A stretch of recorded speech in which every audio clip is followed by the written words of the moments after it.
For the first time since 2016, playoff baseball returns to McKeon Park. Game 1 of the 2018 Western Division semifinals between the Falmouth Commodores and the Hyannis Harbor Hawks starts at 6 o'clock. Falmouth took the season series against Hyannis 4-2, but now is when you throw the records out the window.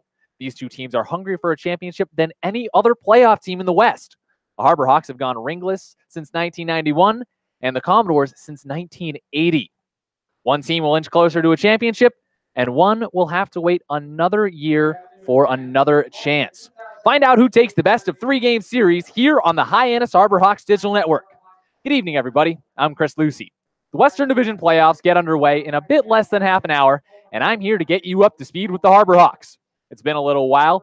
A rainout on Saturday and then unplayable conditions on Sunday have pushed this game back a good couple of days and yielded the longest break of the season for Hyannis. 3 days between game number 44 and today. The rest of the playoffs is already underway throughout the league, but Hyannis getting their Western Division semifinal started off against Falmouth tonight, and we have plenty to cover. Today, we'll take a look back at the season that was in our pregame show, and we'll have an interview with 2018 Cape League batting champion Matthew Barefoot. I'll also introduce you to the latest crop of roster additions, have Lyle Goldstein get you reacquainted with the Commodores, and we'll wrap things up with a look around the league. First, though, let's take a look back at what has been a bounce-back year for the Harbor Hawks. After missing the playoffs in 2017, Hyannis fell just a point short of first place in the West this season. A regular season record of 24, 17, and 3 is so much more than that. Those numbers only scratch the surface of telling a story of another unforgettable season of baseball at the Harbor. Every second of that action was captured here on the Hyannis Harbor Hawks Digital Network as well, so we put together a little montage of the sounds of the season. Let's listen in, courtesy of the Hyannis Harbor Hawks on SoundCloud. Here we go again, the 1-2 offering. He got him, swing and a miss for strike 3, and that'll do it. Put a bow on it. The Harbor Hawks take their first win of the season by a score of 5-3 here in Game 2 at McKeon Park. They down the Harwich Mariners here tonight. On the right field line, that'll get down. Rounding third, coming home is the runner in Barefoot, and Eric Rivera walks off the Brewster Whitecap with a 1-out RBI single in the bottom of the 8th inning. Now he's standing to the right-hand side with a 2-0 count in his favor. Here's the pitch. Got on in another one, sent high in the air out to right field. If this goes, it's a Harbor Hawks lead, and it is gone. Touch 'em all, Todd Lott, his second home run of the game. One was to tie it, and the other to take a 3-2 lead here in the top of the 8th inning. The sign from Wilkie, the 1-2 pitch. Got on and sent high in the air to the left side of the infield. Seth Gray making the call, but called off by Davis Wenzel, who closes his glove on the final out of the Harbor Hawks' 6th straight win here in Brewster, Massachusetts. Now the 3-2 pitch, swinging a high fly ball into deep right center field. Tommy Jew giving chase and tracks it down right at the warning track for out number 2. Relay back to first to Brady Lindsley, and that's in time for a double play. Tommy Jew flashing the leather here in the 9th inning. She's in. That is a laser that's going to get down, and it sure does. The Harbor Hawks, for the first time today, are going to be in the lead. 1 run scores, another run behind them. Throws it to home. It'll be offline. The score is now 6-4 Hyannis. Here on the bottom of the 8th, a big hit for Seth Gray. 2-2. Hacked on and served high into the night sky, out into the gap in left center field. Will it get down? Yes, it does. It bounces off the base of the wall right in front of Frazier. Rivera scores. Garris scores.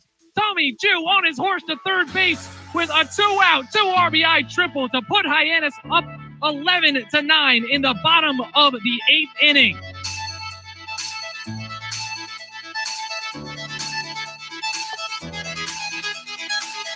The 2018 sounds of the season come courtesy of the Hyannis Harbor Hawks on SoundCloud.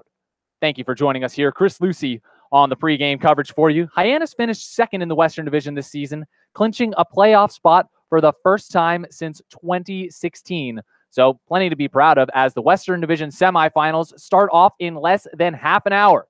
Falmouth Commodores are back in town to take on the Harbor Hawks for the first game of the series, and I'm bringing you pregame coverage. So far, we've looked back at the season as a whole, but we'd be remiss here on the Hyannis Harbor Hawks Digital Network if we didn't take a few moments to focus on Matthew Barefoot. The outfielder from Campbell University came to Hyannis on a temp contract and proceeded to take the Cape by storm afterward. The redshirt junior played in 41 games for the Harbor Hawks and led the entire league with a .379 batting average in 140 at-bats. He logged 53 hits, 26 RBIs, and 18 walks along the road. And Matthew Barefoot reflected on his season with Danny Terzer after the regular season finale on Thursday. Let's listen into their conversation, courtesy of the Hyannis Harbor Hawks on Twitter, @HarborHawks. I'm here with Matthew Barefoot, who came in on a temp contract, but you've earned your spot from the start. How would you sum up your season? I mean, obviously it's been a great season. Just staying locked in every pitch and every at bat and not giving them away, competing. I'd say that's the biggest thing, is just staying mentally stable throughout the season. You won the batting title tonight, and consistency has been the thing all season long for you. What's your pre-at-bat routine? Just making sure I compete. Before I get in the box, I kind of get like a timing in my head, fastball, breaking ball, and I just stay locked into my zones and hopefully don't miss it. With so much roster turnover, how does this team stay unified going into the playoffs? We got a bunch of new guys here, and as long as we get to know everybody and know everybody works and play for one another, I think we'll be fine. Thanks, Matt. Thank you. Danny Terzer and Matthew Barefoot on the Hyannis Harbor Hawks Digital Network. Thank you to Matthew for taking time to be with us. And also thank you to Danny Terzer for an incredible season. She had to take off yesterday, but has brought plenty of coverage for the Harbor Hawks this year. And playoff interviews will continue on the Hyannis Harbor Hawks Digital Network. You can still find them on our Twitter @HarborHawks. And I'd be remiss as well to forget to congratulate Matthew Barefoot for a Cape League batting title. Barefoot is the first batting champion for the Harbor Hawks since 2010. Barefoot's been a mainstay for the Hyannis Ball Club this season, and the Harbor Hawks have lost a bunch of full contract guys over the last 2 weeks, so they need all the Cape League experience they can get to stretch this thing out in the playoffs. More than 10 new players are on the Harbor Hawks roster tonight, and we've already introduced you to a few of them, but let's get you acquainted with the rest before we take a little break here. Liam McGill comes to Hyannis after spending most of the summer playing for Vermont in the New England Collegiate Baseball League. McGill has been second-team All-Ivy for Columbia each of the past 2 springs he's spent in Upper Manhattan. The junior backstop led the Lions with a .320 average this season and got his first Cape League hit in his very first Cape League at-bat. The single drove in a run that broke up a YD shutout in the 9th inning of game number 44. 3 more New Yorkers joined McGill on the roster. Pitcher Michael Krieger from LIU Brooklyn, two-way player Chris Steffel from St. John's, and pitcher Weissert from Fordham. With these pickups, Manhattan, Brooklyn, and the Bronx have sent their best to Cape Cod and have the Harbor Hawks representing 3 of 5 boroughs down in New York City. As far as baseball is concerned, it's a lot like New York. If you can make it here, you can make it anywhere, at least as far as the game of baseball is concerned. A bit further up the East Coast, Brandon Lamanna comes to the Harbor Hawks pitching staff from the University of New Haven. He worked a 1-2-3 inning in his Hyannis debut against YD on Thursday. And we'll head down south to introduce you to 2 more additions for the Harbor Hawks. A.J. Franklin from Vanderbilt and Matthew Marcello from James Madison have both come up to bolster the Harbor Hawks pitching staff. Neither of them allowed an earned run in an inning of work apiece on Thursday's 9-1 loss to YD. The Hawks front office has worked day and night to bring all of these guys in, so a big hand to General Manager Tino DiGiovanni, Assistant General Manager John Cabral, GM intern Nick Fickner, and Scout Liaison David Mandelberg for their work scouting and also signing players to fuel what could be a 2018 postseason run. I'm your pregame host, Chris Lucey, and we're going to take a quick step aside for a break here on the Hyannis Harbor Hawks Digital Network. When we return, though, Lyle Goldstein will help us get to know the Falmouth Commodores one more time, and we'll also take a quick look around the league. First pitch on the 2018 playoffs here for the Hyannis Harbor Hawks is just about 15 minutes away. Don't go anywhere.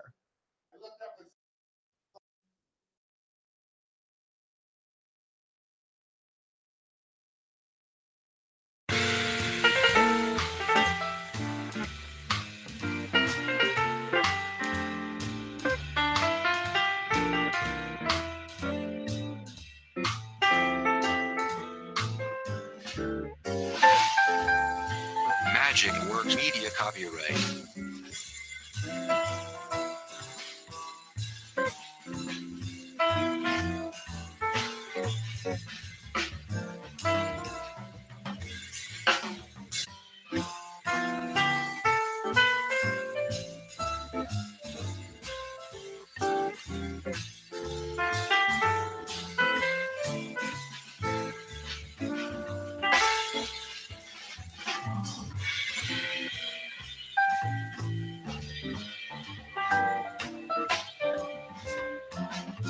Magic Works Media copyright.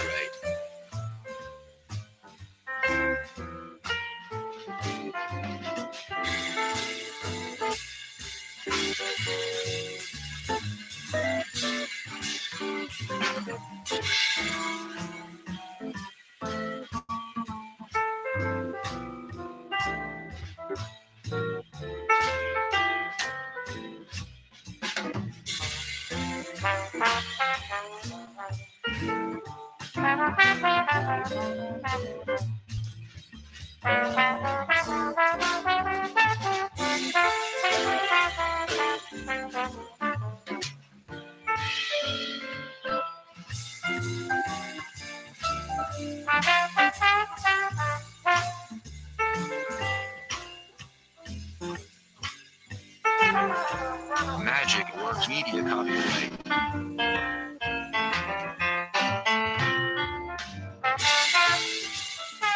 Chris Lucey back with you here on the Hyannis Hawks Digital Network, alongside Lyle Goldstein, who joins me in the booth now for one last time on the pregame coverage. And Lyle, before we take a look at the Commodores, let's take a look back at your summer. I mean, today's your last day with the ball club before you have to head off to your college season out at Arizona State. I can personally say working with you has been one of the highlights of my summer.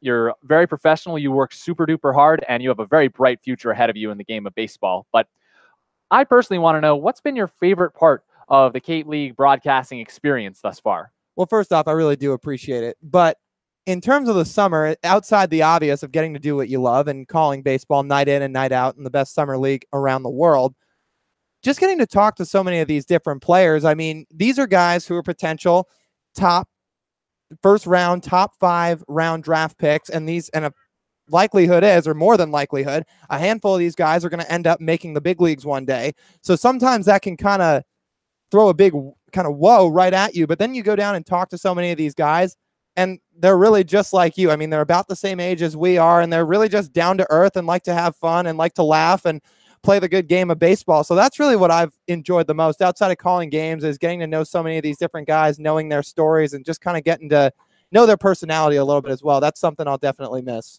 Absolutely. And I didn't prep you on this question here, but we just saw a second ago, Matthew Barefoot announced the 2018 Cape League MVP on the season. And Matthew, another guy, very approachable. I mean, it's not like we didn't see this coming with the award, but just considering the type of guy Matthew is and how he's handled his day-to-day activities here for the Harbor Hawks, I mean, what does seeing that mean to you? Oh, it's just great for him. I mean, like you said, he's such a good guy. And I remember back in May, I was at home in Seattle, and I was doing all my prep work on all these guys for the summer. And I come across a kid from Campbell named Matthew Barefoot, and I start doing my work on him, and I go, my goodness, so 360 average, 33 stolen bases, all conference. I mean, the accolades just go on and on and on. He wasn't in the lineup the first day, and he comes out for that pinch hit at bat. On opening night, it was a 10-2 blowout at the point against the Commodores. And he comes out, I was like, oh, yeah, this kid wasn't in the lineup today. And then I found out he was on a temp contract as well, and I was a little bit thrown off by that. But that, again, speaks volumes to the talent that's out here. He comes out, and he hits a pinch hit 2-run home run in his first at-bat of the Cape League, and I was like, wow, that was a shot, to say the least. And he really just hasn't looked back ever since then. I mean, the guy's been absolutely incredible, led the Cape League in average, led the Cape League in hits, and he just does it night after night. The 22-game hit streak, of course, stands out at you. So you wrapped it up. Who more deserving than this guy? And such a great story as well. Leading the Cape with a .379 batting average, 53 hits, also swiping 6 bags as well. Not quite the same clip he had out at Campbell, but Matthew Barefoot making every second of his time out here in Cape Cod count. And I mentioned he's one of the more experienced guys on this ball club right now. And roster turnover is a part of life in Cape Cod. But Hyannis has been hit very hard with it, whereas Falmouth has kept their roster intact for the most part. What kind of advantage does that give the Commodores in this series? Do you think it does give them one? Well, it's tough to say because it depends on, one, how bought in everybody is, and two, with Falmouth, how well they're going to play, I guess, together. I guess that's more it for Hyannis, is how well these guys are going to play together, because Falmouth, playing together the whole season, they've gotten to know each other. They know how each other plays. They know each other's personalities. So they're probably a little bit more used to each other, and they're grooving a little bit more, where with these Harbor Hawks, the kids that are still here, the returning players, or not returning players, but guys that have been here all year, Matthew Barefoot, Todd Lott, Davis Wenzel, to name a few. They're going to have to take in some of these new guys. So kids like Joe Quintal or Mitch McIntyre, who's in the starting lineup tonight, or so many of these new guys, and how well can they click in such a short amount of time? That's what I'm looking to see in these couple games. I'm Chris Lucey. Lyle Goldstein joining me on pregame coverage for the Hyannis Harbor-Hawks Digital Network. Don't take that headset off just yet, Lyle. I got one last question for you. I'll steal one of your euphemisms for it, too. Mitchell Stone toes the slab. I almost got it for the Falmouth Commodores today. 5 innings pitched in a game against the Harbor-Hawks on July 12th.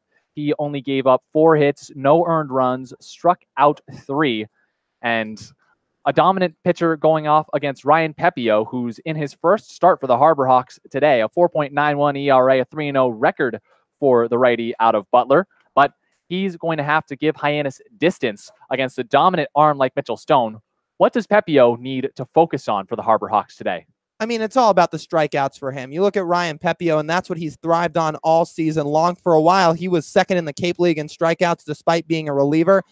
But for Ryan Pepio, it's more just getting back in the flow of things. I mean, he was a starter at Butler, so it's not completely new to him, but it's going to be that duration factor. He hasn't gone 3 innings yet this summer, so it's going to be a question of, especially against a lineup like the Commodores, can he sustain his success for a long period of time, and can he get the Harbor-Hawks going?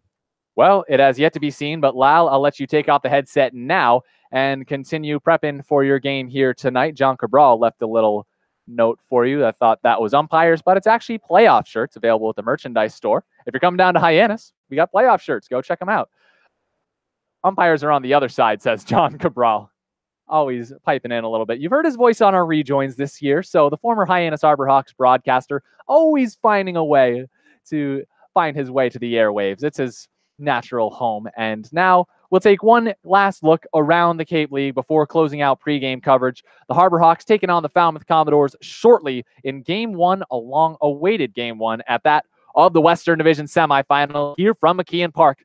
Let's go take a trip to Lowell Park now, where the Wareham Gatemen are just an inning away from wrapping up a series sweep over the Kitsui Kettleers. 7-5 the score. Wareham out front in the top of the 9th inning. Over at Stony Brook Field, what looked like could have been a sweep for the Brewster Whitecaps is coming into a bit of question right now. The Yarmouth Dennis Red Sox, the best record in the Eastern Division on the season, have taken the best score right now, 2-1, an edge over Brewster in the top of the 6th inning down at Stony Brook Field. And you look at the Eastern Division standings as things wrapped up. YD with 59 points on the 2018 regular season. Brewster with a mere 30, almost less than half of what YD put up. So the fact that Brewster was able to win Game 1 there is astounding. And if they can take this series, this might be one of the biggest upsets that the Cape League has seen in a while. Either way, it'll go down to 3 games, and Game 3 will be at YD tomorrow. We'll be sure to keep you appraised on that one. Hyannis and Falmouth yet to get underway, but they won't be the last game to start out in White House Field in Chatham. The Anglers take on the Mariners, trying to complete the series sweep there as well. Chatham taking the win last night against the Harwich Mariners. Final score on that one was a pretty lopsided affair.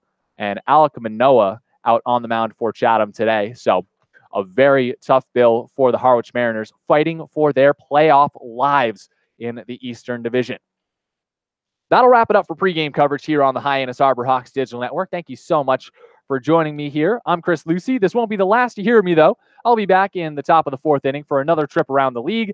I'll wrap things up with post-game coverage on this very play-by-play broadcast, and then you can catch me with a post-game interview on our YouTube wrap-up show, Hawk Talk. Until then, have a great evening, everybody, and enjoy the call with Robert Marcello and Lyle Goldstein coming up in just a few moments.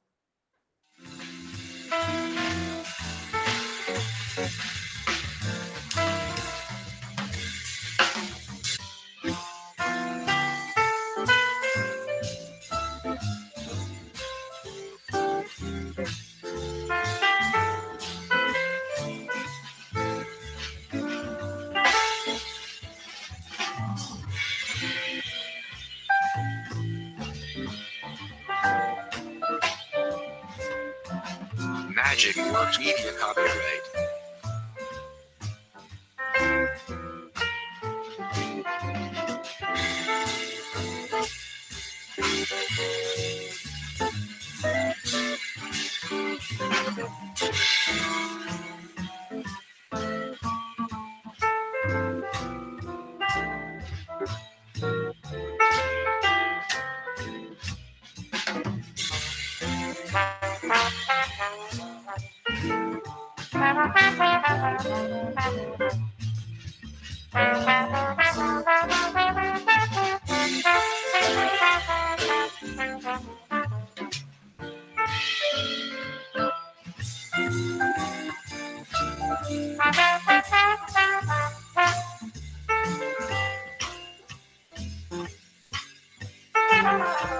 Magic Works Media copyright.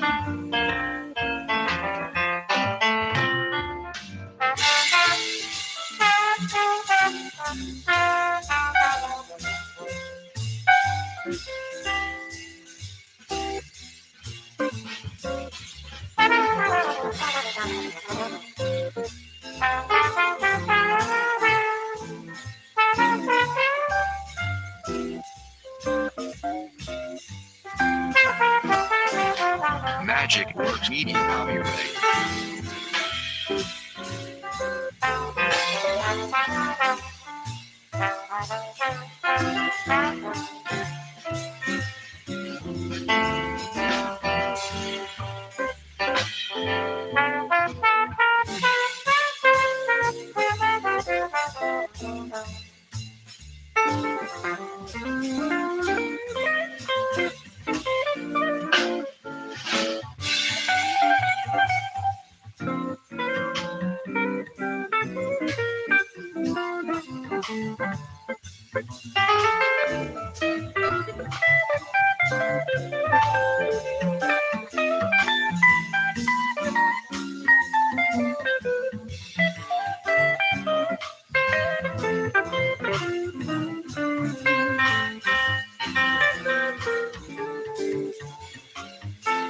Magic Works Media copyright.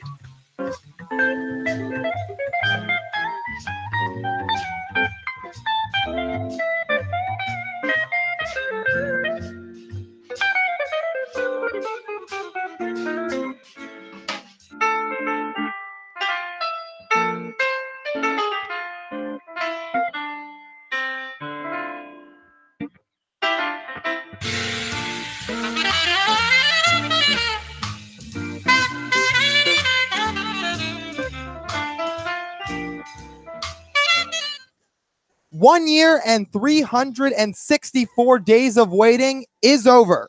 729 sleeps later, it's playoff time for the Hyannis Harbor Hawks as they welcome in the Falmouth Commodores for the first matchup of a 3-game set in the first round of the 2018 Western Division playoffs.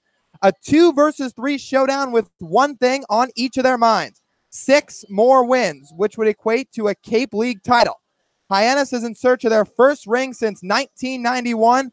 Falmouth, on the other hand, looks to end their 38-year drought. And it all starts tonight. Hi, everybody. I'm Lyle Goldstein, joined alongside Robert Marcello on the Hyannis Harbor Hawks Digital Network. Rob, this is where it gets fun, and we know the story by now. A lot of roster turnover for Hyannis this past week, and they're going up against the ball club loaded with talent. What's going to be their key to avenging so many of these departures in this series? I think they have to get out to an early lead. That's kind of just been the big model for the Harbor Hawks all year.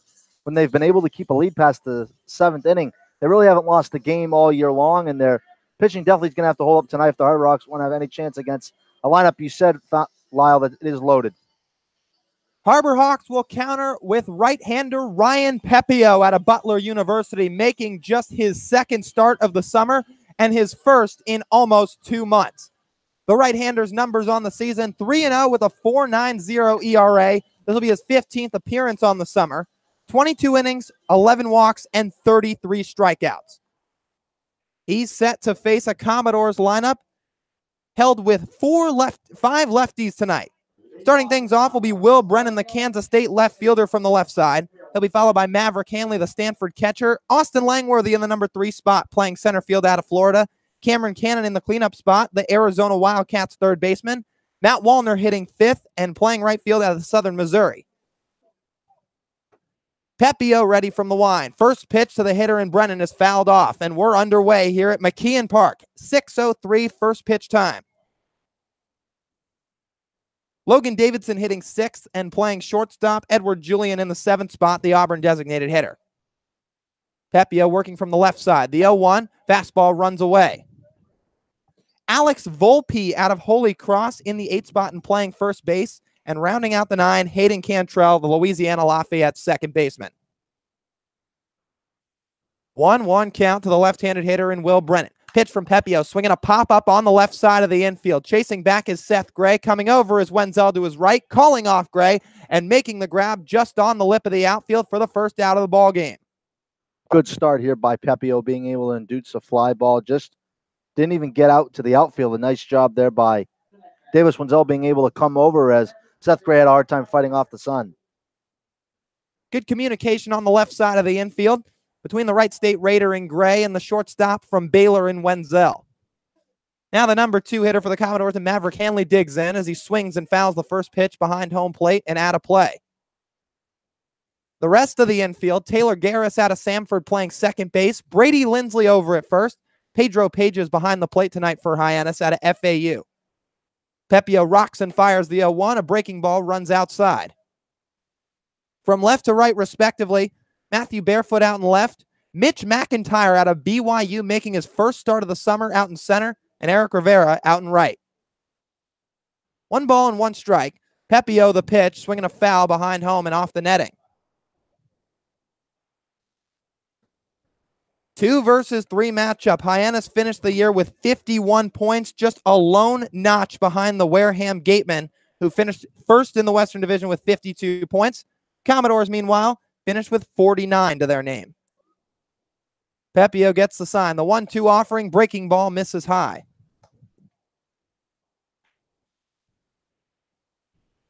McKeon Park about half full as we speak. Hyannis in their first playoff appearance since 2016. Pepio ready. Pitch on the way. Swinging a high pop-up out to shortstop. Davis Wenzel calling everybody off. Moving a step or 2 back as he settles under it and grabs it for the second out. Ryan Pepio very early today, finding his pitches, being able to find its rhythm early. A good start for the Harbor Hawks. 2 quick pop-outs to the Baylor Bear and Wenzel for the first 2 outs. And he's now set to face Austin Langworthy, the Florida center fielder. Time's currently called. Home plate umpire John Leeds has his hand up, now puts it down. Pepio from the line. First pitch to Langworthy, swinging a line drive out to left center field. McIntyre coming in and to his right, and it drops in front of him for a base hit.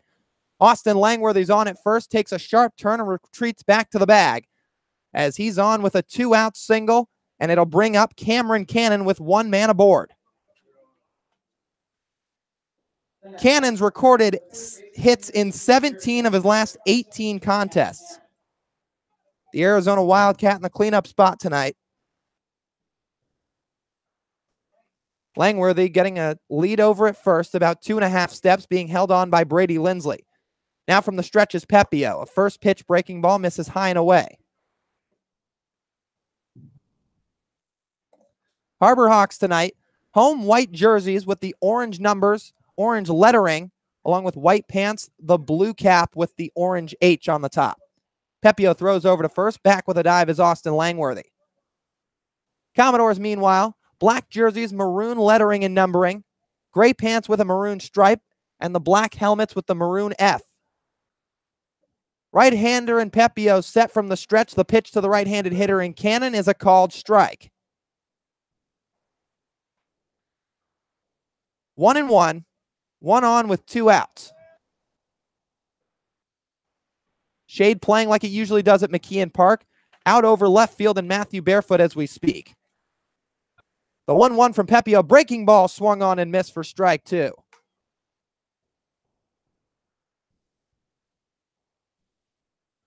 After allowing a 2-out single to the Florida Gator in Langworthy, Pepio in search of out number 3 and punch out number 1.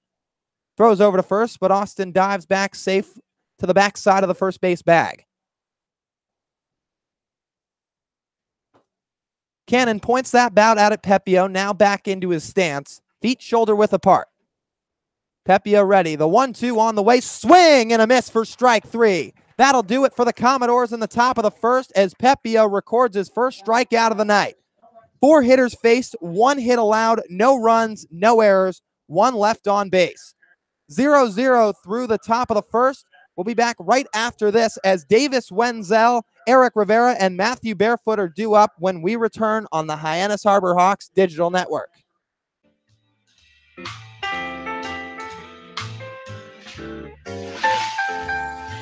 Magic Works Media copyright.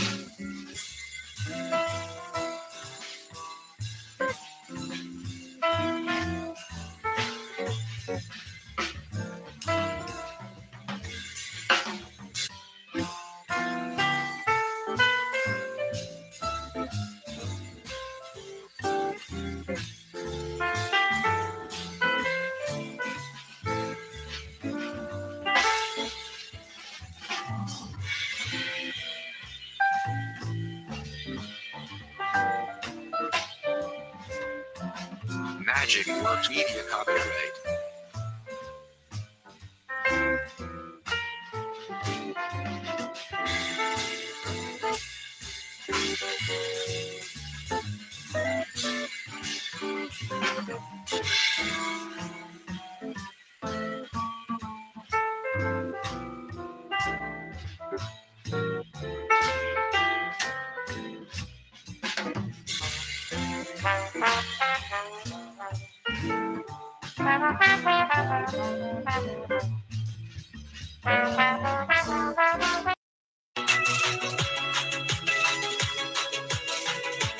You're listening to the Cape Cod Baseball League on the Hyannis Harbor Hawks Digital Network. Let's get you back to the game.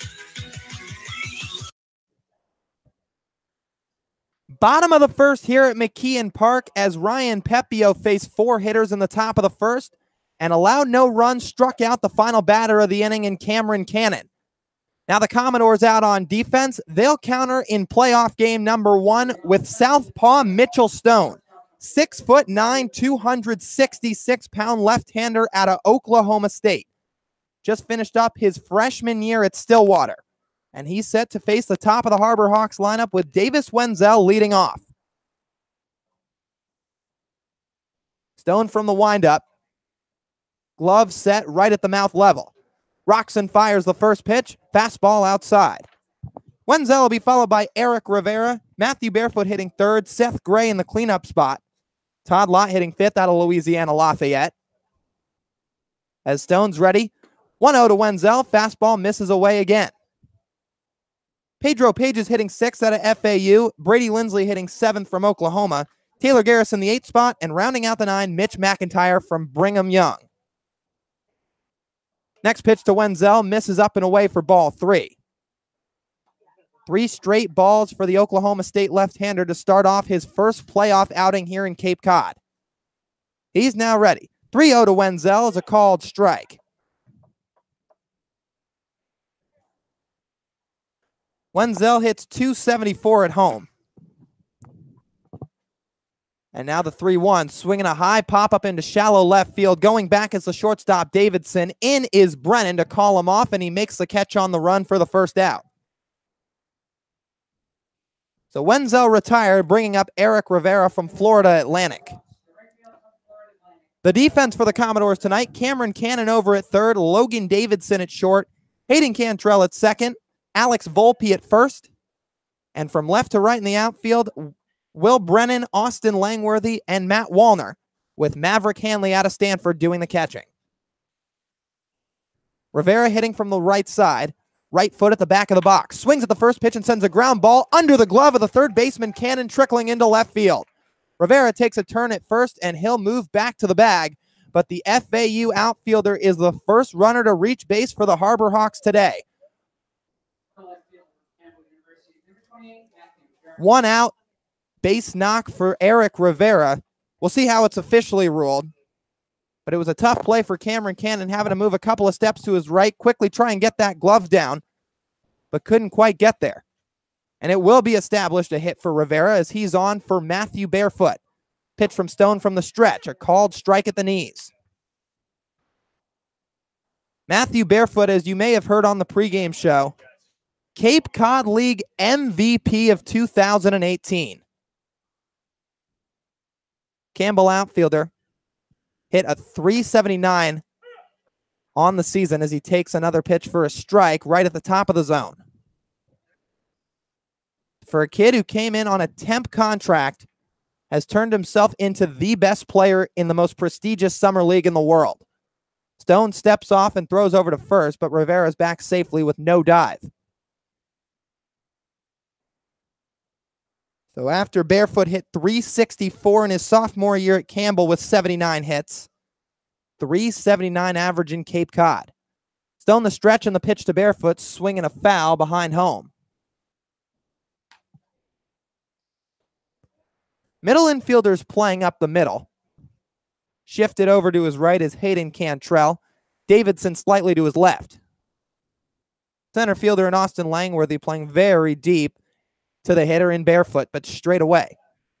Time called. Stone steps off the mound.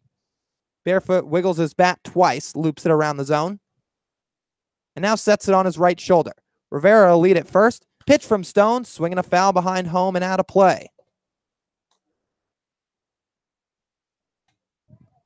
Mitchell Stone, left-hander out of Oklahoma State, threw just 4 1/3 innings in his freshman season in Stillwater. But he's out here starting for the Commodores in the first game of the 2018 playoffs.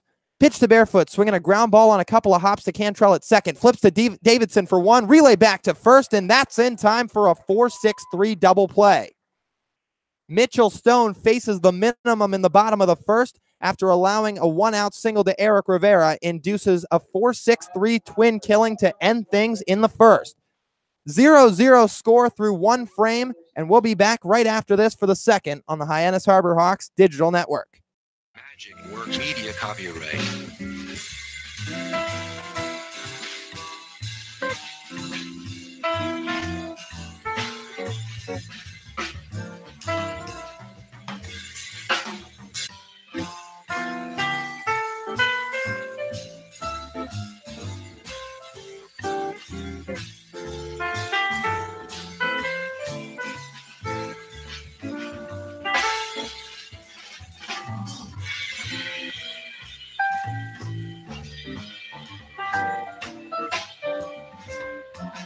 Magic Works Media copyright.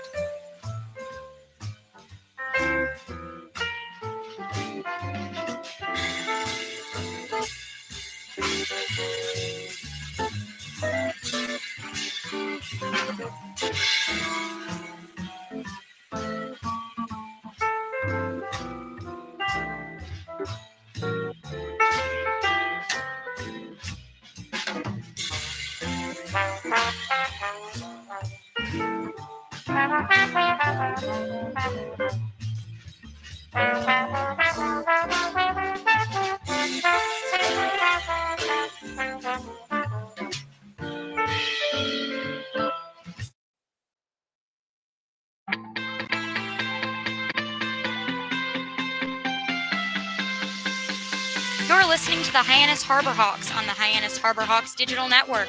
Now back to today's voices of the Hawks, Lyle Goldstein and Robert Marcello. Top of the second here at McKeon Park with the Commodores sending up their 5, 6, and 7 hitters all from the left side to face the righty and Ryan Pepio.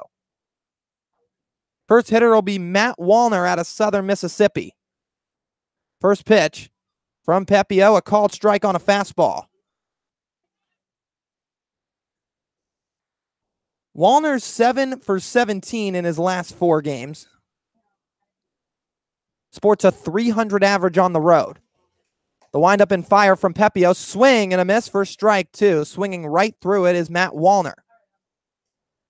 Left-handed hitter stands at 6'5", 220 pounds.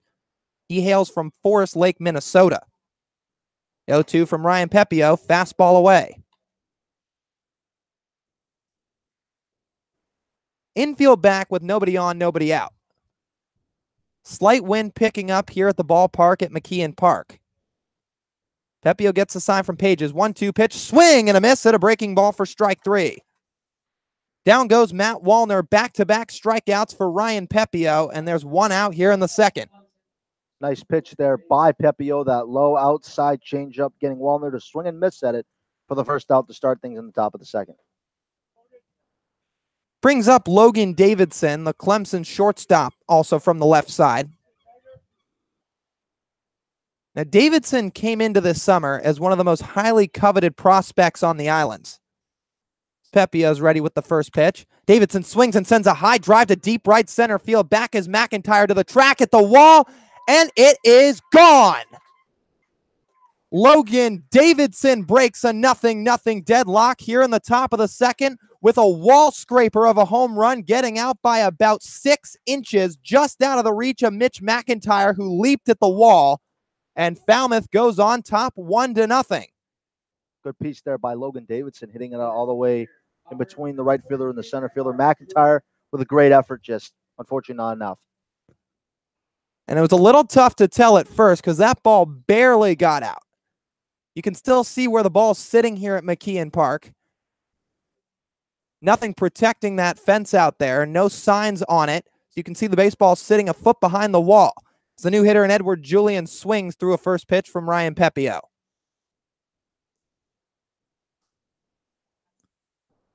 Oh and 1-0 now the score in favor of Falmouth. Ryan Pepio back from the wind. Breaking ball misses away. Logan Davidson, as we mentioned, one of the most highly coveted prospects in the Cape coming into the summer, but really struggled to find his groove, hitting below 200 the entirety of the summer.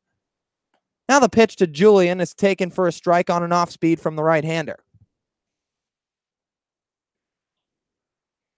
Edward Julian, meanwhile, hit .206 in the regular season, but raised his average 100 points. Pepio's ready. The next offering, in the dirt, blocked by Pages. Count levels at 2-2. Julian plays his college ball out at Auburn. As you see a couple of fans walking out behind the fence to grab that home run ball off the bat of Logan Davidson. But Pepio's ready with the 2-2 offering. Here it comes on the outside corner for strike 3. A trio of strikeouts for Ryan Pepio here through an inning and 2/3 as Julian sat down for out number 2 of the top of the second.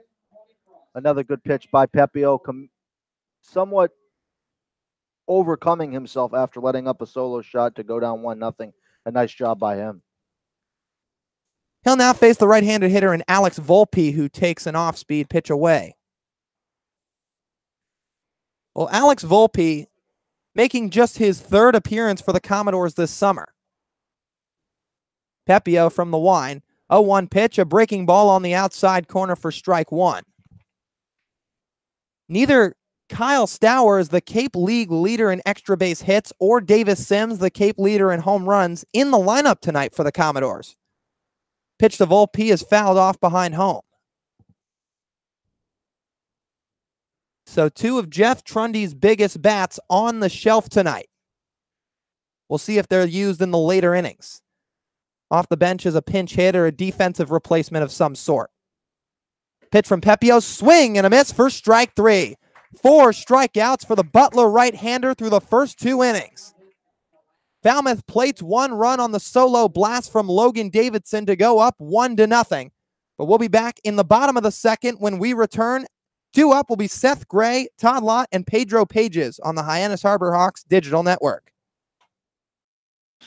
In combination with the Hyannis Harbor Hawks and Ocean Street Studios comes a brand new show bringing you everything Harbor Hawk. This is Birds the Word, a comprehensive new way to engage with your favorite summer ball team. I'm your host, Harrison Myers, and every Thursday until the end of the 2018 Cape League season, we'll bring you everything Harbor Hawk. Interviews with players and coaches, behind-the-scenes tours, and stories you may not have heard about. Make sure you subscribe today so you don't miss any of the action.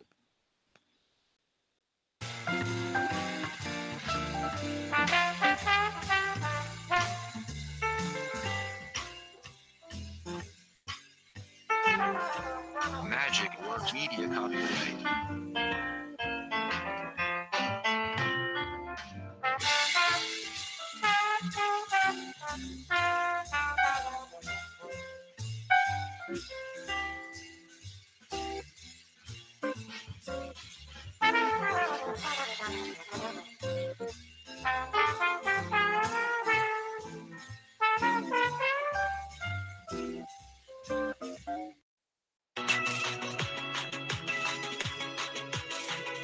You're listening to the Hyannis Harbor Hawks on the Hyannis Harbor Hawks Digital Network. Now back to today's voice of the Hawks, Lyle Goldstein. 4-5-6 due up for the Harbor Hawks in the bottom of the second inning as the left-hander and Mitchell Stone back on the bump for the Commodores in inning number 2. Lefty-lefty matchup as the Wright State Raider and Seth Gray wiggling that bat from the left side. First pitch is taken for a strike on the outer half. The Harbor Hawks could really use Seth Gray here in these playoffs as Stone's ready with the 0-1 offering. Swing and a miss right over the top of a breaking ball for strike 2. But Seth Gray has been here since day 1 for Hyannis, but hitting just .139 in his last 10 games. Stone now ready. The 0-2 called strike 3, and Seth Gray goes down looking. 3 pitches from Stone and 1 out here in the bottom of the second inning.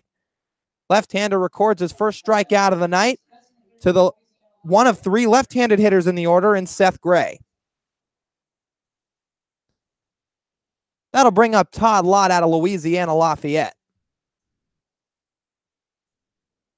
Ragin' Cajun set to face the left-hander in Mitchell Stone. The lefty ready and deals, breaking ball away. We've talked about it a little bit, but Todd Lott really loves hitting here at McKeon Park. As the 1-0 is swung on and driven the other way out to short right field. Coming in is Wallner, and it drops in front of him for a base hit. Just like that, Todd Lott's on it first with a 1-out single, and now moves to a home game hitting streak of 19 on the summer.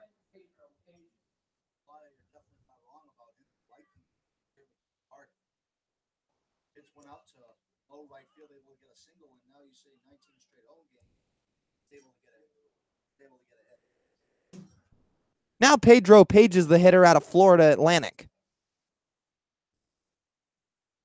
Lott gets a short lead at first, being held on by Volpe. Southpaw deals to Pages, and it's a called strike at the bottom of the zone. Todd Lott, .355 average on the regular season at home this summer. That's 3rd on the team. As Pages swings and sends a chopper over to the second baseman, Cantrell flips it to Davidson for 1, relay to first in time, and another 4-6-3 twin killing for the left-hander in Mitchell Stone, this time to get the Commodores out of the second inning. He's put his middle infielders to work so far tonight in Cantrell and Davidson as a 0 goes up on the board for the Harbor Hawks in the bottom of the second. 1-0 Commodores the score here at McKeon Park. And we'll bring you back in the top of the third in just a moment on the Hyannis Harbor Hawks Digital Network. Magic Works Media copyright.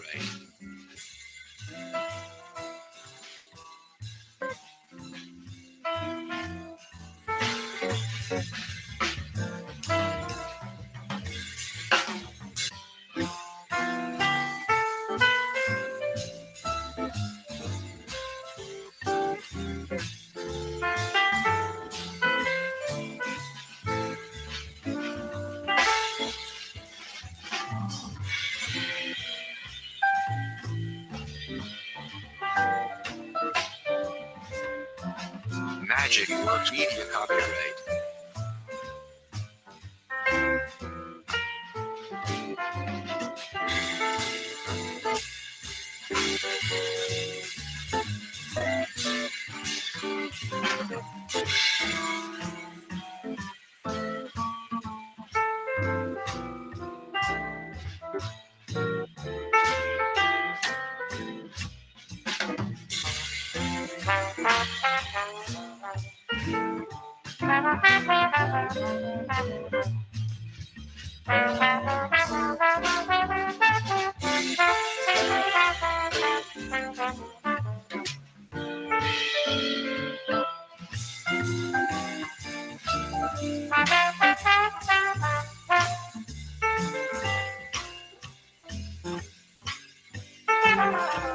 Magic Works Media copyright.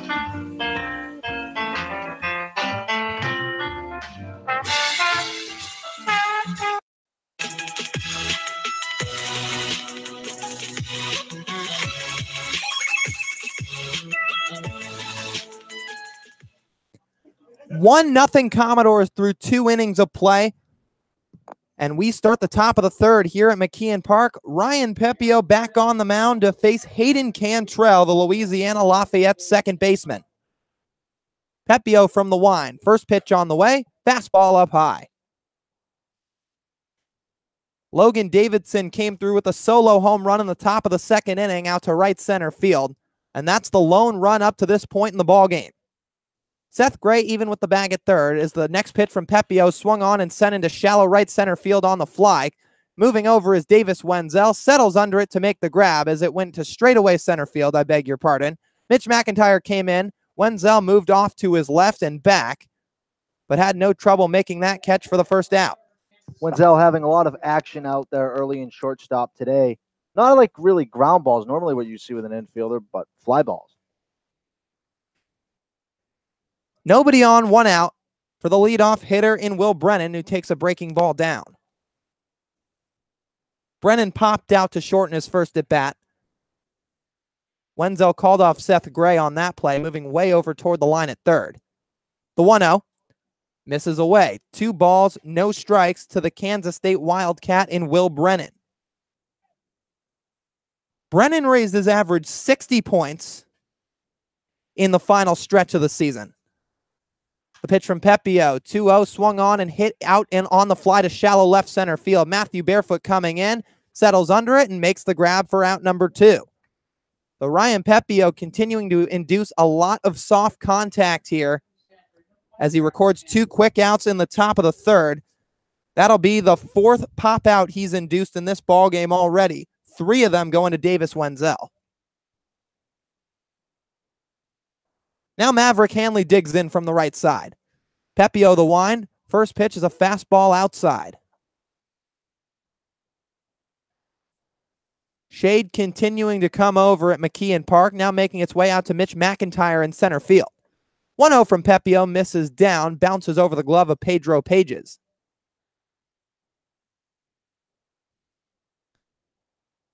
Maverick Hanley making his second at bat of the day after a pop out to short in inning number 1.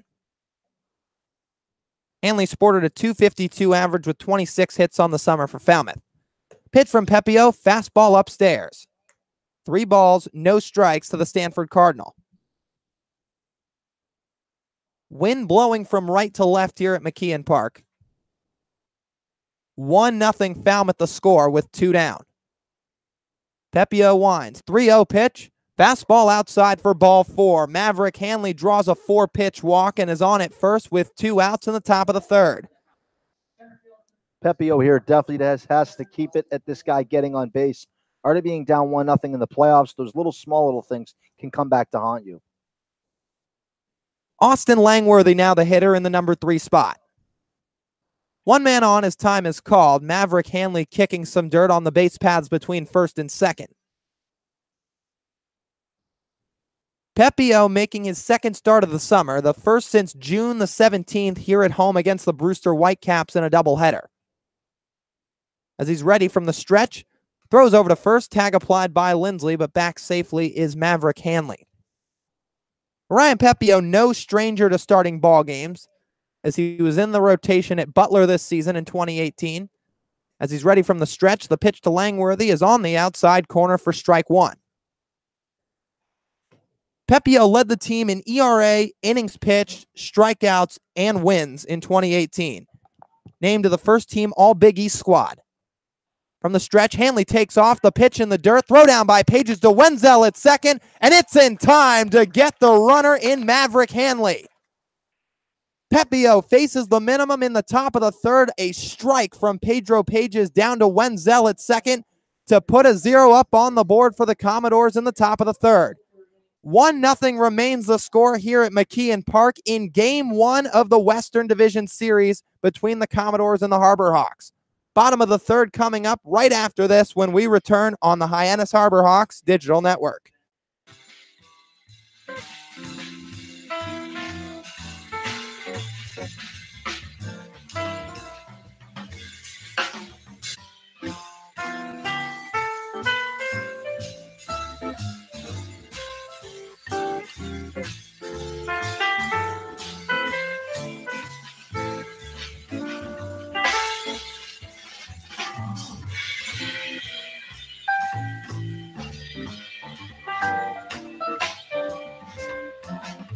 Magic Works Media copyright.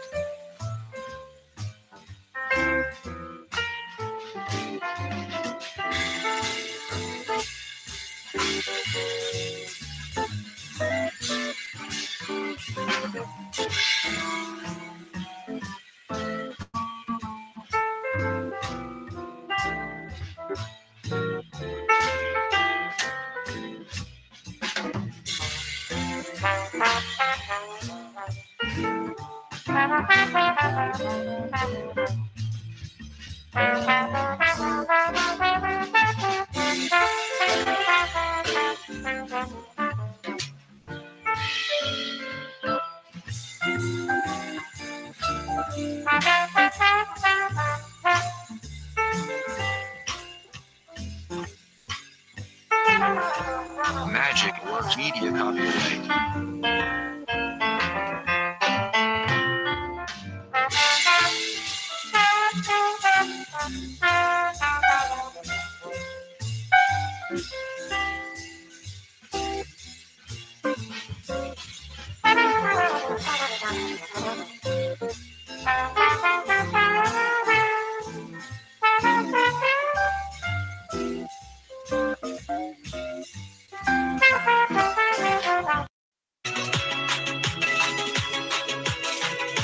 You're listening to the Cape Cod Baseball League on the Hyannis Harbor Hawks Digital Network. Let's get you back to the game.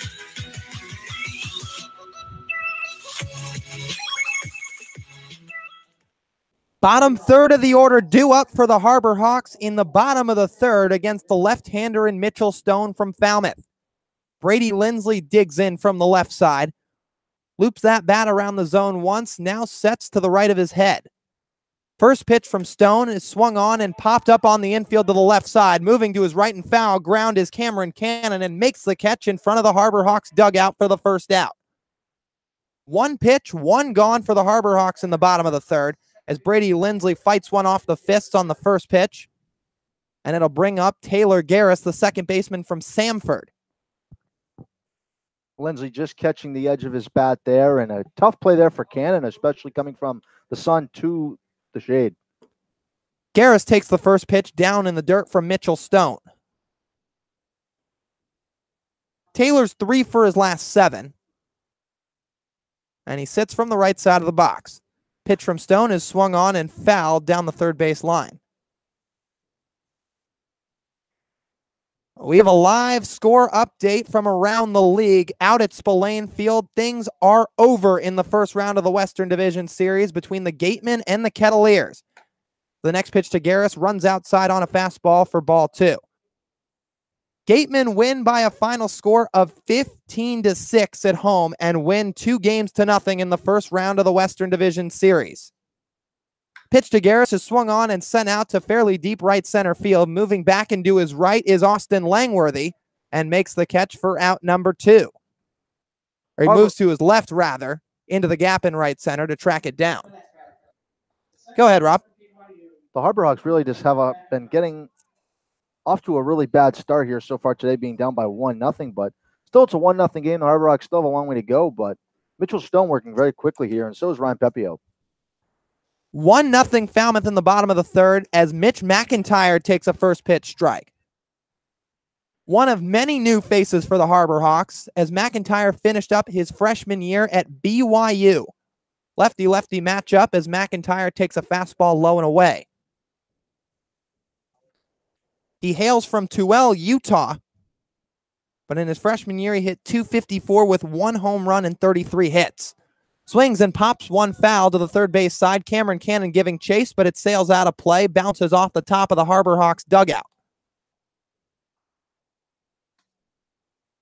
McIntyre produced 6 multi-hit games in 2018, with his best game coming on February the 19th, where he went 3 for 5 with a home run and 3 runs batted in. 1-2 count. Mitchell Stone ready. The pitch, swinging a ground ball off the mid of Stone and over to the shortstop. Davidson fields it forehand, throw to first and not in time. Mitch McIntyre beats it out with 2 outs as he's aboard with an infield single. Welcome to the Cape League, Mitch McIntyre, his first CCBL hit. Nice job there by Mitch McIntyre, and Mitchell Stone actually hurt himself on that by trying to get that ball off his glove there, and Davidson just not in time to be able to throw it on to first. Well, Davidson played the bounce from Stone, moving a little bit to his left and in onto the infield grass to try to field it cleanly. Had the momentum going, but McIntyre beating it out down the line. Now Wenzel digs in and takes a fastball low and in. Davis so far has flied out to left today. And this is another guy that the Harbor Hawks really need to get going in the postseason, as he takes a called strike at the bottom of the zone. Wenzel's hit just 179 in his last 10 games coming into today, but this has been a staple for the Harbor Hawks lineup for the majority of the season. 1-1 count. Stone from the stretch. Pitch to Wenzel, swing and a miss for strike 2. Wenzel spent almost all his time in the leadoff spot for the Harbor Hawks this season and was tied for third in the league in extra base hits during the regular season. 1 ball and 2 strikes. The pitch to Wenzel fouled back behind home plate and off the bricks. Andrew Dashbach of YD was tied with Wenzel for extra base hits for the majority of the season, but he overtook that in the final game as he sits in second place in the Cape Cod League with extra base hits. Kyle Stowers in first with 20 for these very Commodores. As Stone throws over to first, back with a dive is McIntyre. But Kyle Stowers, as we mentioned, not in the lineup tonight for Falmouth. It's the man out of Holy Cross and Alex Volpe over at first, as he holds on the runner in McIntyre, who was at about a 3-step lead and now retreats half a foot. 1 ball and 2 strikes, 1-0 Commodores the score. Stone throws over, but back safely standing up is McIntyre.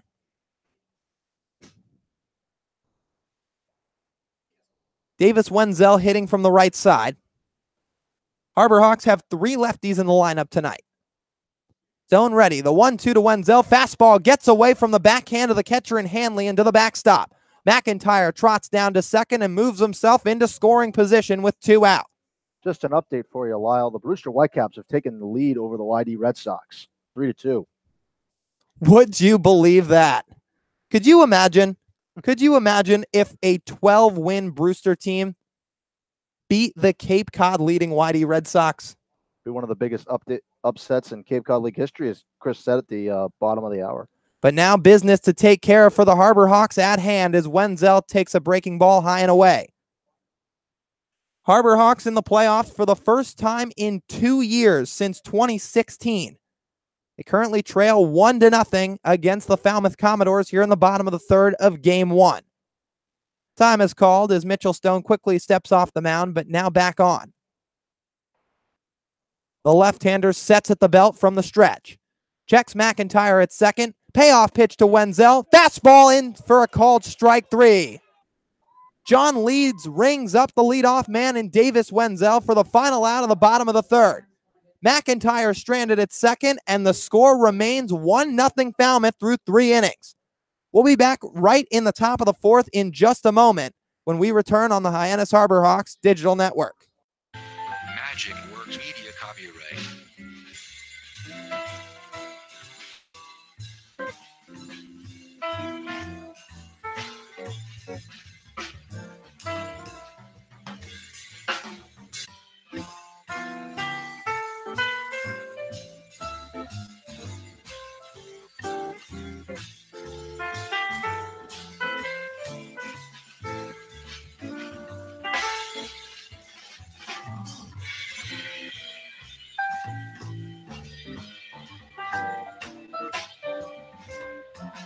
Magic Works Media copyright.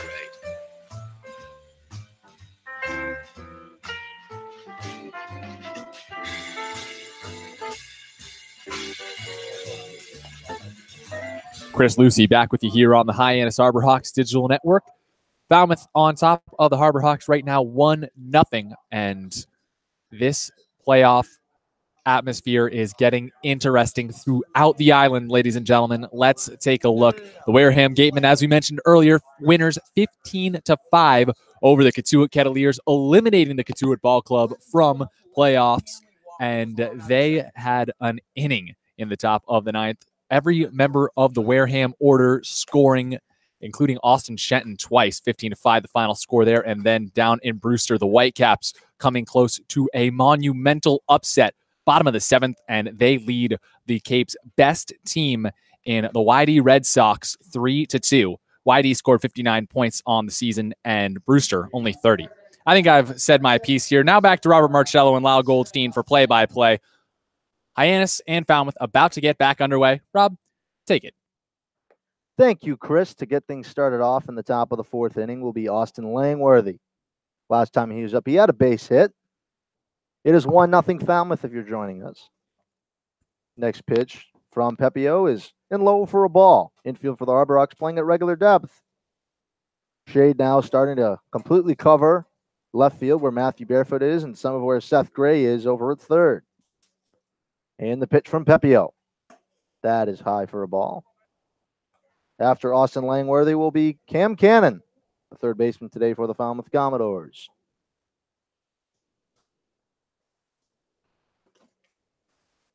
And the next pitch into Langworthy. That is in for a strike inside. The 2018 playoffs here this evening is we've already had some fireworks already going on. Wareham moves on, and Brewster's currently winning. That next off-speed pitch, swing and a miss there by Langworthy. Here and as it intensifies here at McKeon Park as more and more people are coming out for this game this evening. Tried to play this game a bunch of times, but finally being able to play. Next pitch, swing and a miss, strike 3 for the first out. Start the top of the 4th inning, Ryan Pepio. Continuing to dazzle with his 5th strikeout on the day. Yeah, he's really rolling so far. Outside of the one home run to Logan Davidson, really that one pitch, he has really been on so far in the early going. Cam Cannon now up. First pitch is sent high out of play just past the Commodores' dugout. Cannon responsible for the first strikeout on the day for Ryan Pepio as he striked out 4 more guys and has a total of 5 strikeouts on the day so far. 1 out in the top of the 4th. 1-0 Falmouth. And the next pitch from Pepio into Cannon is high inside. Ball moved just below him after he kind of ducked down. Curves back in the zone, though. Still call the ball. And the pitch into Cannon. That is a swing and a miss, that off-speed pitch. Count even at 1-1. 1 out on the top of the 4th. Action going on in the Harborhawks bullpen. No action in the Falmouth Commodores bullpen either. And the pitch to Cannon. That is an off-speed pitch that will be just outside for a ball. That's Brett Schultz getting down there and getting loose for the Harborhawks right now, the right-hander out of Minnesota.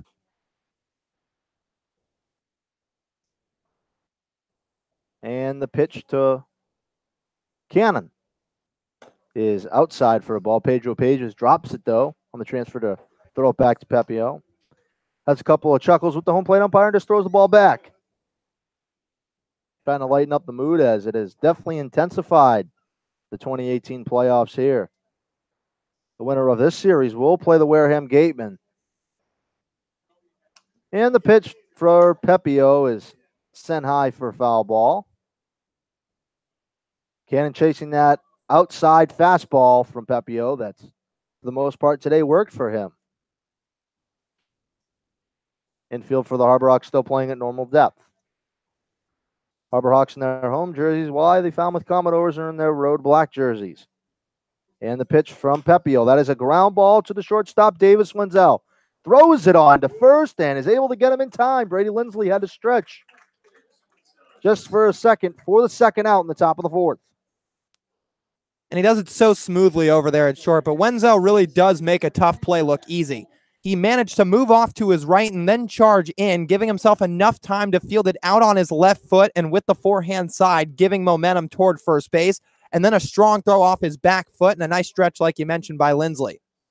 Matt Wallner now up. The last time he was up, he struck out, and the first pitch to Matt Wallner is called a strike, the outside part of the plate.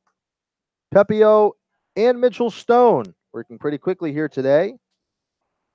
Already in the top of the fourth inning, not even an hour in. Counts at 1-1 to Matt Wallner, the right fielder today for the Falmouth Commodores. After him will be Logan Davidson, the shortstop. And that next off-speed pitch, swing and a miss by Wallner. Pepio trying to get out of this, still only letting up one run. Trying to keep the Harbor Hawks in this game in game one of the semifinals. That next pitch, swing and a miss, that outside changeup. Pepio dealing. So far here today's only let up one run. The Harbor Hawks will be up in the bottom of the fourth. We'll be right back here on the Hyannis Harbor Hawks Digital Network.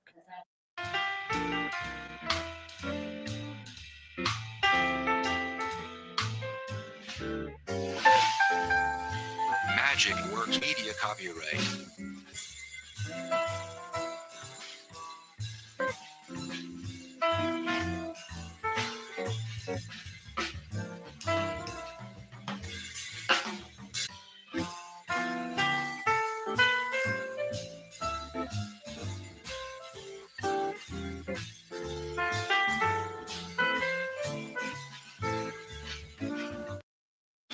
In combination with the Hyannis Harbor Hawks and Ocean Street Studios comes a brand new show bringing you everything Harbor Hawk.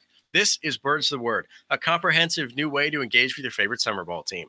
I'm your host, Harrison Myers, and every Thursday until the end of the 2018 Cape League season, we'll bring you everything Harbor Hawk. Interviews with players and coaches, behind-the-scenes tours, and stories you may not have heard about. Make sure you subscribe today so you don't miss any of the action.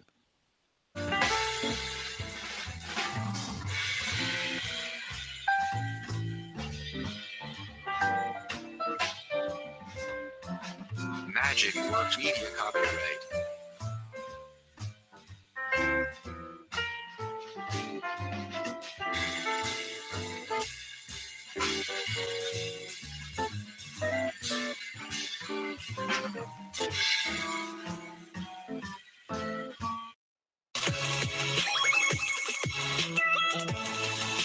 You're listening to the Hyannis Harbor Hawks on the Hyannis Harbor Hawks Digital Network. Now back to today's voice of the Hawks, Rob Marcello. Eric Rivera to start things off in the bottom of the fourth. Still 1-0 Falmouth.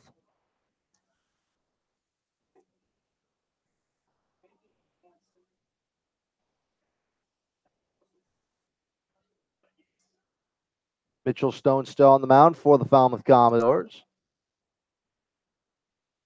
And the first pitch to start the bottom of the fourth is a swing and a miss. At that high fastball from Stone, Eric Rivera is up. After him would be Matthew Barefoot, the MVP of the Cape Cod Baseball League, announced just right before first pitch today. Next pitch from Stone into Rivera is an outside changeup. That will be a ball. Crowd continuing to file in here at McKeon Park for this game one of a best-of-3 series in the first round of the playoffs. That next breaking ball pitch sent right out to right field, and under it will be Wallner for the first out in the bottom of the fourth. Rivera getting a good piece of that one. He went the other way in his first at bat. Or excuse me, that was Lott that went the other way in his first at bat. But Rivera going the other way with it, staying on a pitch from Stone, but it just hung up a little bit too long, and the right fielder in Wallner had it in his tracks. Matthew Barefoot now up. Last time he was up, he got doubled off to a ground ball to the second baseman in Hayden Cantrell. First pitch into Barefoot is inside for a ball. One out in the bottom of the fourth, 1-0 Falmouth. And the 1-0 pitch into Matthew Barefoot. That breaking pitch is in for a strike, catching the outside part of the plate. Count even at 1-1. And I got to say, Rob, the ballpark's starting to fill up pretty well. It was about half full at the start of the game, but now left field hill starting to get filled. And the next pitch is fouled off, an inside pitch. And while it definitely is that, the fans still filing in here at McKeon Park, and a great day for baseball, as the past couple days here in Cape Cod have been pretty rainy. Matthew Barefoot trying to get on. As I said the last time he was up, he got doubled off. And the pitch from Stone. That is in low for a ball. Chad Gassman, the first base coach for the Hyannis Harbor Hawks, along with Bobby Melly over at first. Been the constant all year long for the most part. And the pitch. That is a ground ball to the first baseman, and Volpe, he throws on to first. Not in time. He is safe. Matthew Barefoot running out looked like that was going to be an easy routine out. But Volpe there didn't have enough time to be able to tag it himself and tried to throw it over to Mitchell Stone, and Mitchell Stone wasn't in time. Yeah, I think that's on Stone. He didn't get off the mound quick enough. I think he thought Volpe was going to take it himself to the bag. And that's part of having a new guy at first base. Sim Stour's not in the lineup, not on the same page as the lefty and Mitchell Stone. And you pick the wrong guy to get off the mound late against than Matthew Barefoot, who was running hard all the way and beats it out for a single. Seth Gray now up. Last time he was up, he struck out. He's a part of Mitchell Stone's 2 strikeouts on this early evening here in downtown Hyannis. First pitch inside to Seth Gray's called the ball. Man over at first, and Matthew Barefoot taking a small lead, being covered by Volpe over at first. And the next pitch into Seth Gray. That is outside for a strike. Seth Gray trying to get himself together here as about 4 or 5 games left in the season. He really started getting hot, but his batting average in the past 10 games is not very good. That next off-speed pitch, swing and a miss at Seth Gray there, swinging out of his shoes at that pitch. And now his 2 strikes on him with 1 out in the bottom of the 4th. 1-0 Falmouth. Man over at first and Matthew Barefoot. No action now in either bullpens now.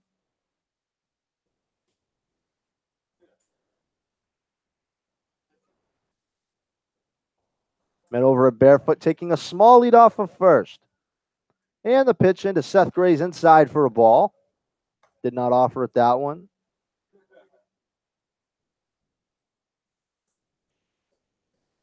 Seth Gray still has 2 strikes on him with 1 out in the bottom of the 4th. And the pitch. That is looped out to left field and will be caught by Brennan. Looked like at first glance it was going to be able to get down. Matthew Barefoot, though, still stays at first.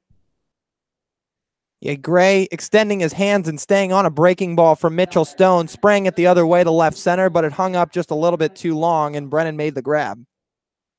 Todd Lott now up. Last time he was up, Lyle, as you said, hit out to opposite field and got down right field. Something he does a lot. Hit opposite field home run in Orleans. Both of his home runs were opposite field. First pitch into Todd Lott. That is in low for a ball. Just catches the bottom edge of the zone. Down in the count, 0-1 is Todd Lott. Actually, now that you mention it, all 3 of his road home runs were to the opposite field because the one he hit out in Katuitt went to right field as well. Next pitch to Lott. That is fouled off. Now down 2 strikes in the count. 2 gone in the bottom of the 4th. Matthew Barefoot still taking the lead off of first. If Todd Lott's able to get on, Pedro Page is in the on-deck circle still with some of his catcher's gear on, as either way, he wants to get up. He'll take it off, though, when he's ready, because I don't think the home plate umpire will allow him to have it on. And the pitch. That is a ground ball to the shortstop, and Davidson takes a bad hop, but he's able to get it. Throws it on to second and gets the 3rd out of the inning. Still 1-0 Falmouth. After 4 innings, they'll be up in the top of the 5th. We'll be right back here on the Hyannis Harbor Hawks Digital Network.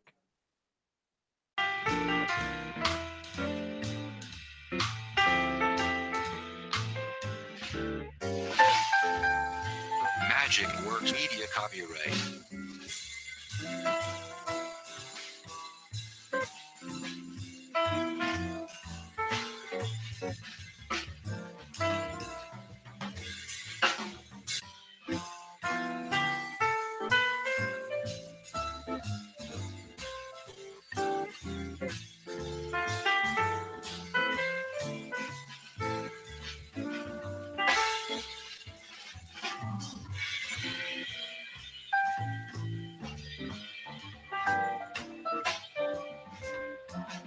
Magic Works Media copyright.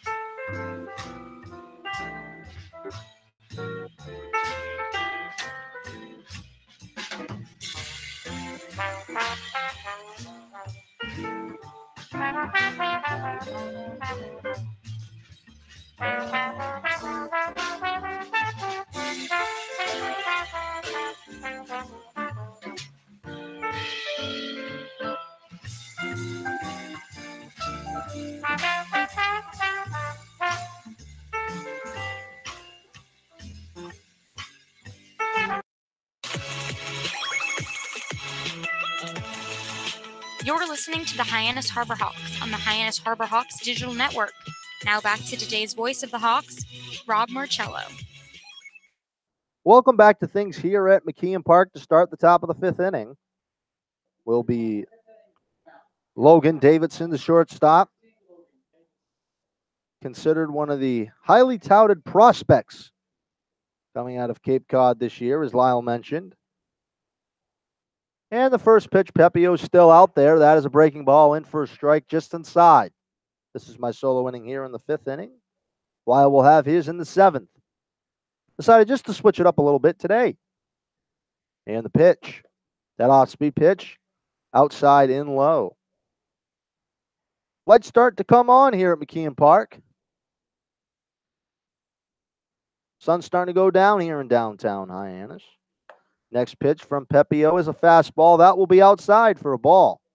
Count now at 2-1 in Logan Davidson's favor. In the on-deck circle will be Eduardo Julian.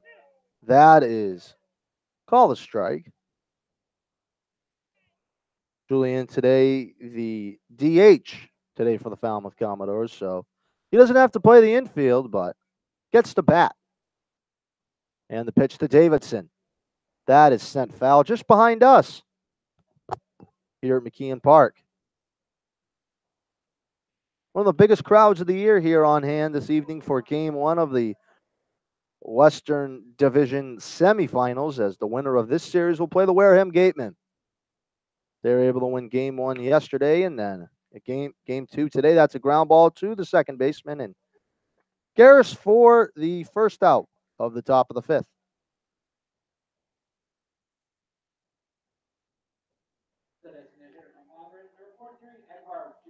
Edward Julian. Now up after him would be Alex Volpe. He's the first baseman today for the Commodores, while Julian's the DH. Pepio still on the mound here in the fifth inning. And the pitch. That is fouled off. Just to the top edge of the netting here at McKeon Park, there's a big slope in between one of the poles right near the Harbor Hawks dugout, and then to the edge of where at home plate would be.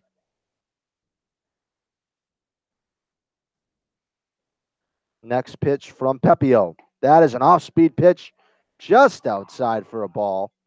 Page is trying to frame it back in the zone.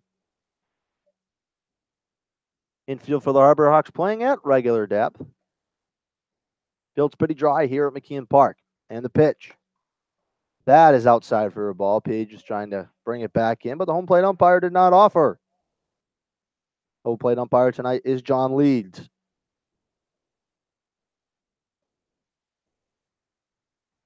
And the pitch from Pepio into Julian. That is a ball. There are a couple close pitches here from Pepio, and he's not very happy about it, as he caught the ball pretty aggressively from a throw back from Pages, and that's when usually the home plate umpire knows that the pitcher doesn't like it. And the pitch. That is a roper that gets right down. A base hit for Julian right up the middle, just past Taylor Garris over at second. And a one-out base hit for the Falmouth Commodores, already up 1-0. Alex Volpe is back up. The last time he was up, he struck out. He's responsible for one of the 5 strikeouts on Ryan Pepio's scorecard. And the pitch. That is an outside fastball for a ball. Man over at first, and Julian. Brett Schul's back up in the bullpen for the Harbor Hawks. No action in Falmouth, though. Harborhawks still down 1-0 to start things off in the top of the fifth. Game's gone pretty quickly. Times now is 7:04.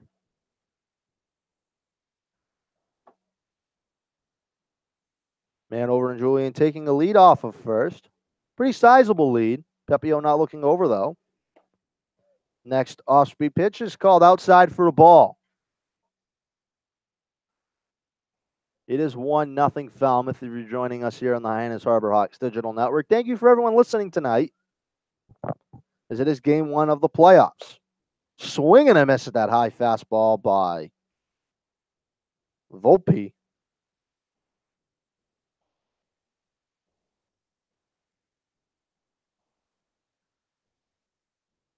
Man over at first, still taking the lead in Julian.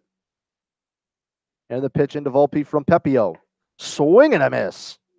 That fastball couldn't catch up to it.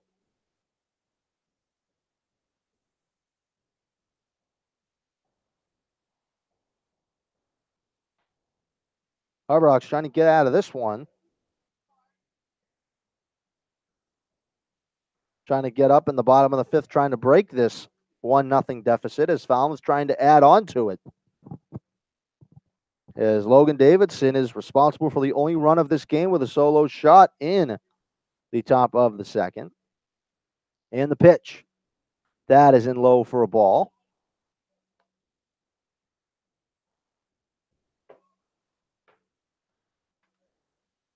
Taking the lead off of first is Julian Still, being covered by Brady Lindsley. Has thought about going a bunch of times, but has quickly gone back to first. Throws back to first is Pepio. Not even a slide by Julian, but a tag by Brady Lindsley. Shade now completely covering the infield here at McKeon Park and most of the outfield, but Eric Rivera out in right field still being covered by the sun. And the pitch. Swing and a miss. Strike three and not in time, and the runner advances all the way to third, and Julian.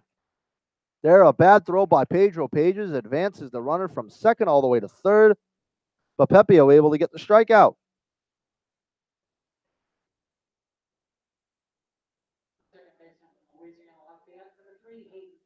Eddie Cantrell now, last time he was up, he flew out. Man over at third, though. And the pitch. That is called a strike. Man over at third, trying to strand him there is the Harborhawks. They're down 1-0. And the pitch. That is an outside breaking ball that is called a strike. Cantrell looks back at the home plate umpire. Harborhawks trying to avoid allowing the top half of the Falmouth Commodores order to be up. Still 1-0 in the top of the fifth, 2 outs. And the pitch. That is high for a ball. Fastball almost gets past Pedro Pages, but springs right up and is able to catch it.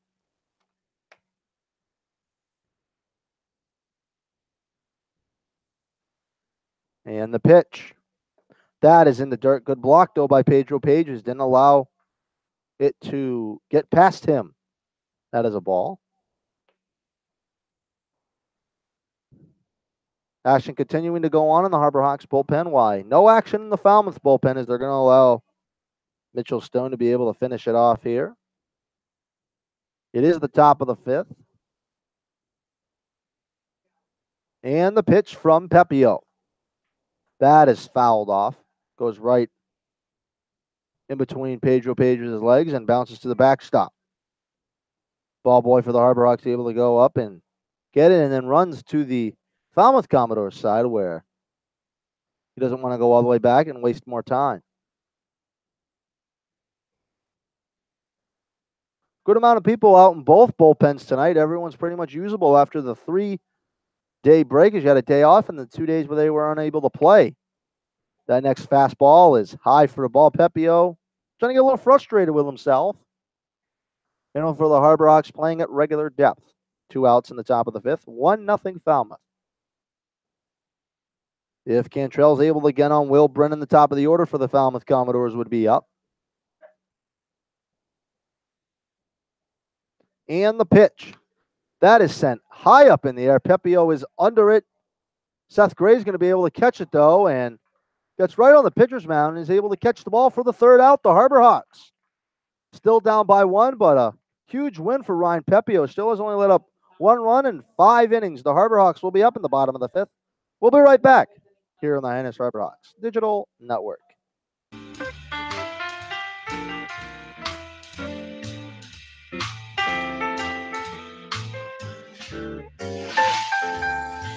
Magic Works Media copyright.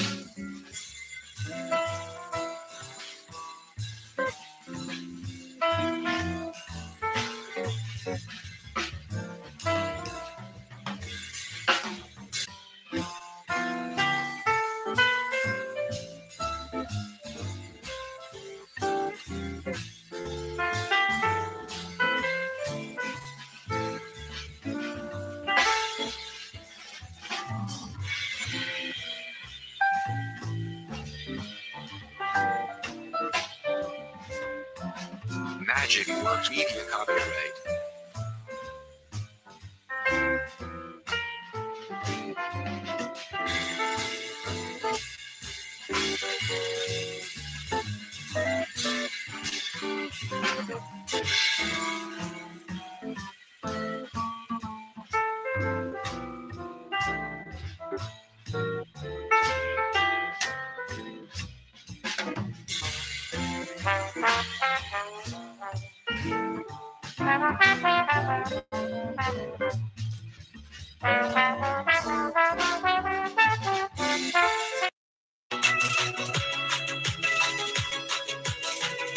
You're listening to the Cape Cod Baseball League on the Hyannis Harbor Hawks Digital Network. Let's get you back to the game.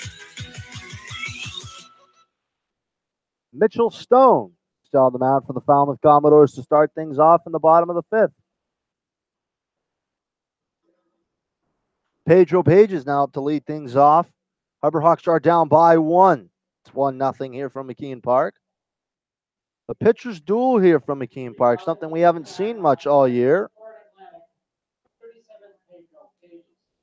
Page is trying to get on, trying to get this Harbor Hawks team to be able to score a couple of runs to be able to support Ryan Pepio. And the first pitch from Stone, that is a liner out to right field and is caught by Wallner for the first out. Looked like it was going to be able to get down, but the wind continuing to take it here at McKeon Park for the first out.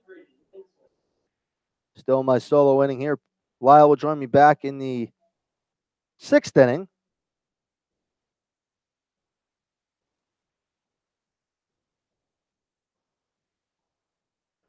Justin Brewster breaking it open here at me.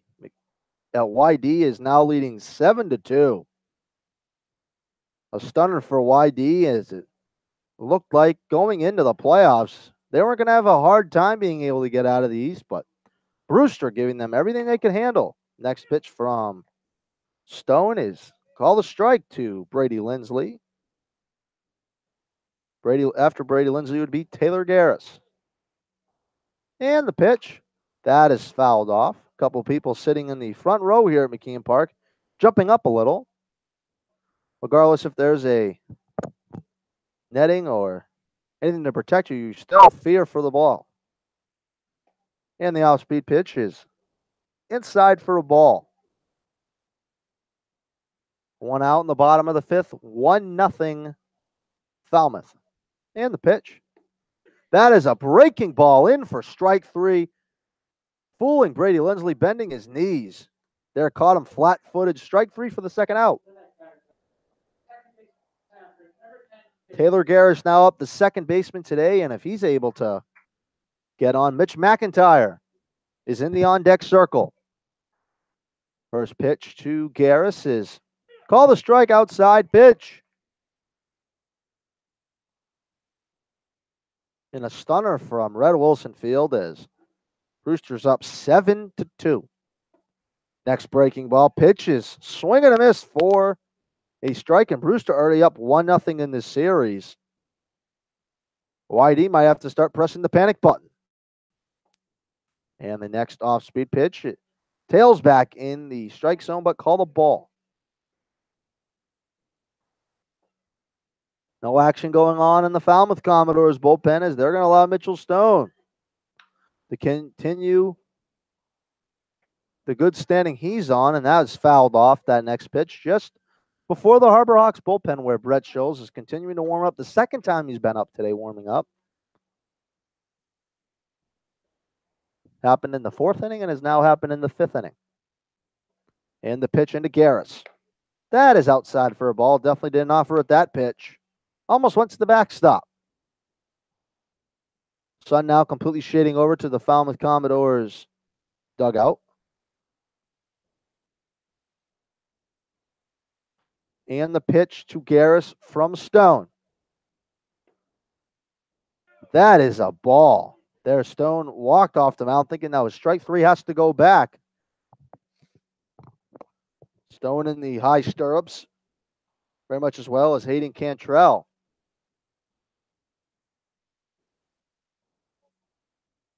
And the old pitch. That is inside for strike 3. Got him looking. Mitchell Stone and Ryan Pepio still making a pitcher's duel here for McKeon Park. 1-0 still. After 5 innings, the Harbor Hawks will be on defensively.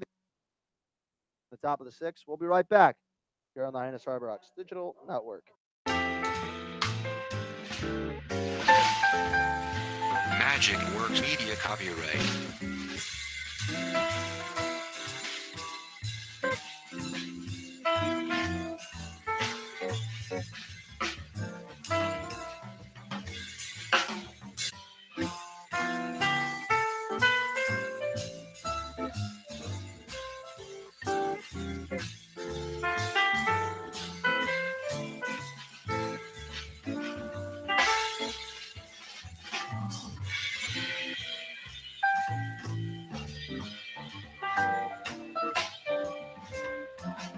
Magic Works Media copyright.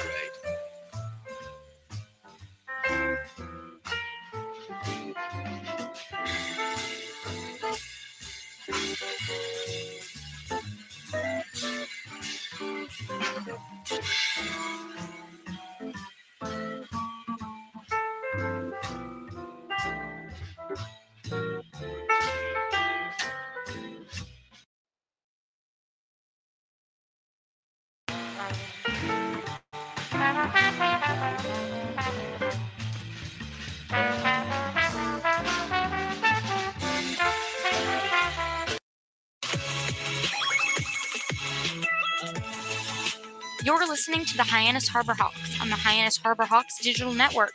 Now back to today's voice of the Hawks, Rob Marcello. Welcome back here to McKeon Park. Ryan Pepio still on the mound. And the pitch. That off-speed pitch is in for a strike. Brennan is 0 for 2 on the day. And the next pitch is fouled off to start things off in the top of the 6th. It is 1-0 Falmouth. They're trying to add on their lead while Pepio is still trying to keep this team in the game. And the next pitch is fouled off.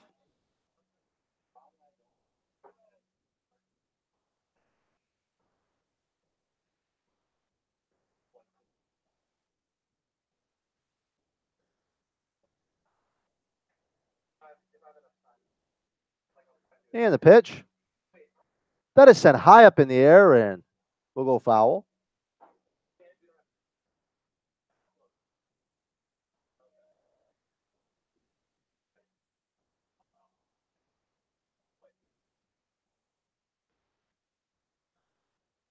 Harbor Hawks still losing 1-0 here from McKeon Park. And the pitch.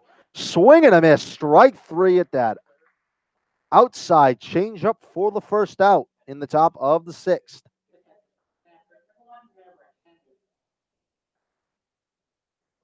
Now on the day, 7 strikeouts. Now Maverick Hanley up.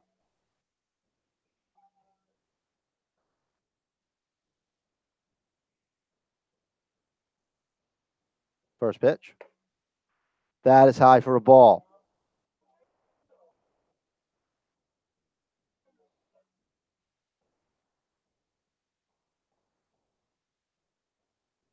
And the next pitch for Pepio is called for an outside strike. Hanley, though, no objections as he quickly just gets back in the batter's box.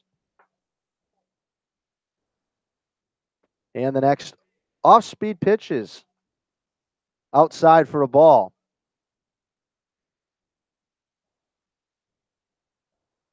Infield for the Harbor Hawks playing at regular depth. Wind blowing out pretty quickly here at McKeon Park. And the pitch. That off-speed pitch is way high there. Hanley had to duck out of the way.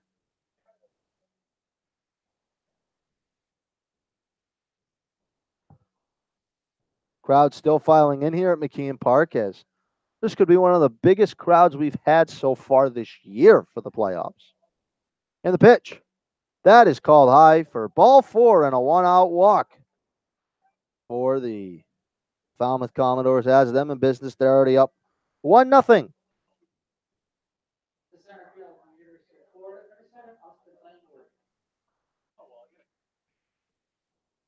Austin Langworthy now up.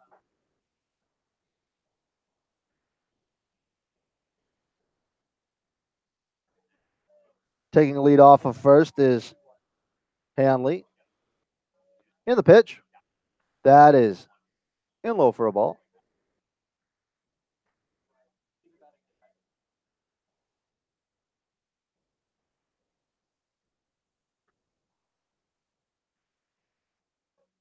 Taking lead off of first still is Hanley. Throws back to first. Lyle joins me back in the booth here in the top of the 6th inning. Lyle, hope you enjoyed your break. Yeah, absolutely. And Pepio just continuing to deal here. And the 0 pitch. That is in for a strike inside there. Langworthy tried to move his position to be able to go to the left side of the plate where he's standing, but home plate umpire did not offer it though because it did catch the inside part of the plate. Throws back to first. Sliding is Hanley, but Lindsley doesn't even bother with a tag.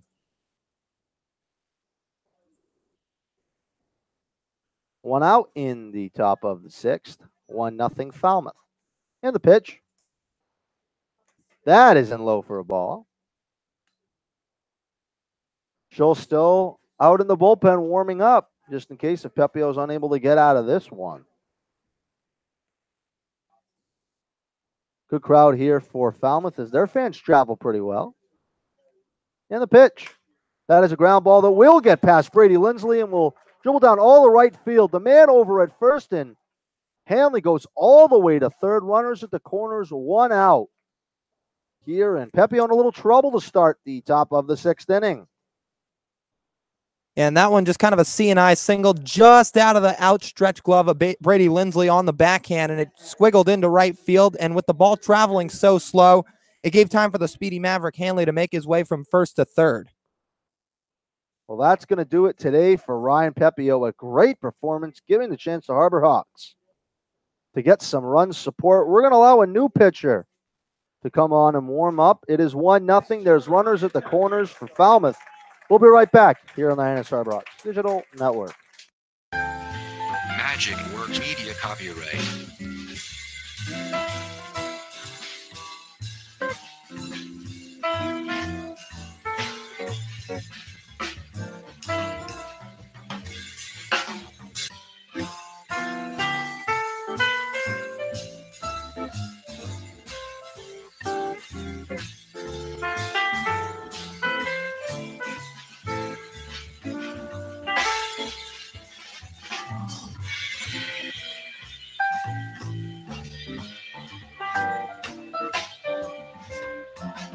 Magic Works Media copyright.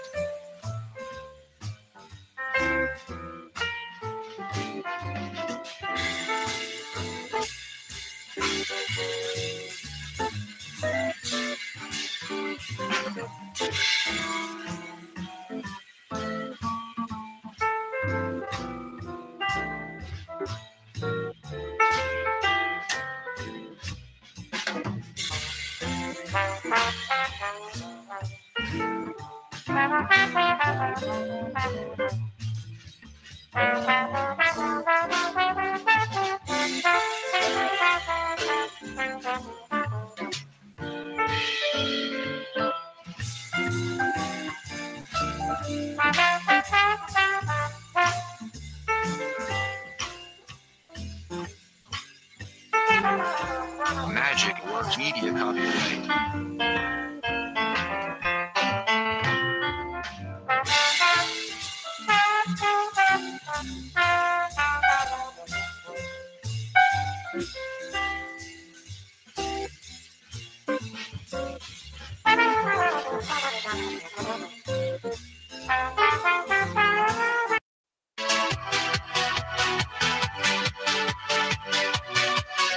You're listening to the Hyannis Harbor Hawks on the Hyannis Harbor Hawks Digital Network. Now back to today's voices of the Hawks, Lyle Goldstein and Robert Marcello. Brett Scholes, the new pitcher for the Harbor Hawks, and that's going to be day for Ryan Pepio. Yeah, and a good outing from the Butler right-hander, to say the least. A borderline great outing, you could say. 5 1/3 innings pitched, just 4 hits, 8 strikeouts on 2 walks. Really the only blip in Pepio's start coming on that Logan Davidson solo home run in the 2nd inning. But, of course, he is responsible for the 2 runners on base. Runners at the corners, 1 out, 1-0 Falmouth. Now up for Falmouth is Cam Cannon. First pitch of Scholl's outing is high for a ball. Runners at the corners. Hyannis trying to keep this at a 1-0 lead while Falmouth's trying to widen it in game 1 of this playoff series. And the pitch. That is sent high up in the air out to left field. Matthew Barefoot is under it and catches it, throws it at home, and it's not going to be in time. It is now 2-0 Falmouth. The runner from first advances over to second. And Matthew Barefoot with a great throw, but just not in time. And a tough break there for the Harbor Hawks. That one didn't get too deep into left field. Matthew Barefoot was coming way in for it. It looked like he might have had a chance to keep the runner par at third in in Maverick Hanley, but that throw going way to Page's right and up the first baseline, plating the 2nd run. Now up is Matt Wallner. Runners over at second, though. 2 outs. 2-0 Falmouth.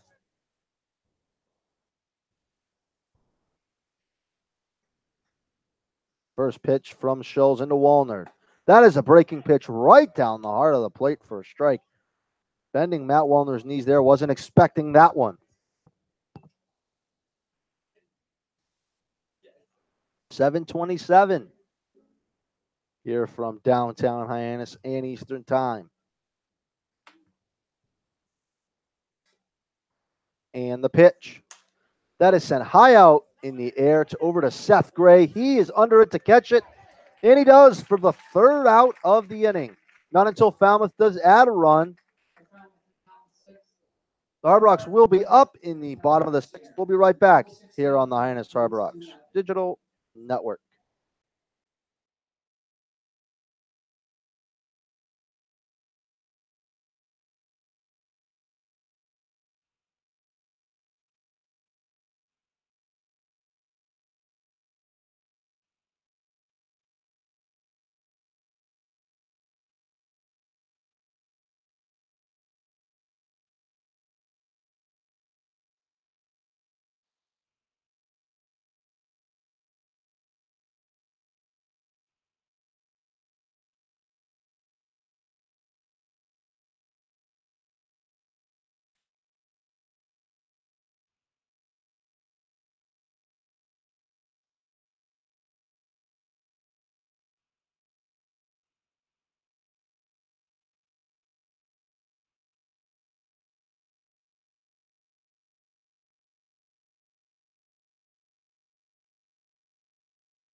Welcome back to things to start the bottom of the 6th inning here. Mitch McIntyre now up. Harbor Hawks are now down 2-0 here, and they have to get something going here, Lyle, in the 6th or the 7th inning. Yeah, absolutely. The Harbor Hawks looking to muster up some offense. here with the bottom of the order. First pitch is call the ball. Of course, you look at Falmouth, and it's not like they've sprayed the ball around the yard too much today. Only 3 hits, but 2 runs. Next pitch is sent foul, count even at 1-1.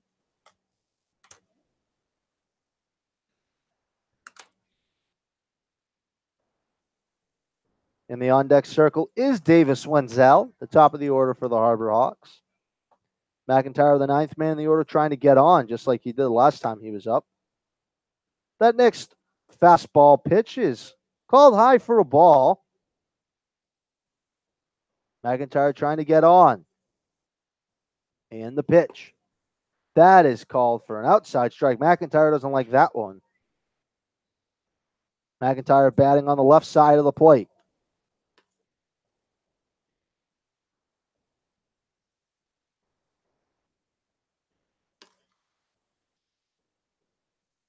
Action now starting in the Commodores bullpen. And the pitch. That is sent high foul. Will land in the netting just behind home plate here at McKeon Park. After Wenzel would be Eric Rivera. McIntyre on the day is 1 for 1. And the pitch. That is a swing and a miss. Strike 3, throws on to first for the first out of the bottom of the 6th inning. Well, Stone's now got 3 straight strikeouts and another one there to Mitch McIntyre to start the bottom of the 6th. He checked his swing and couldn't beat out the throw to first.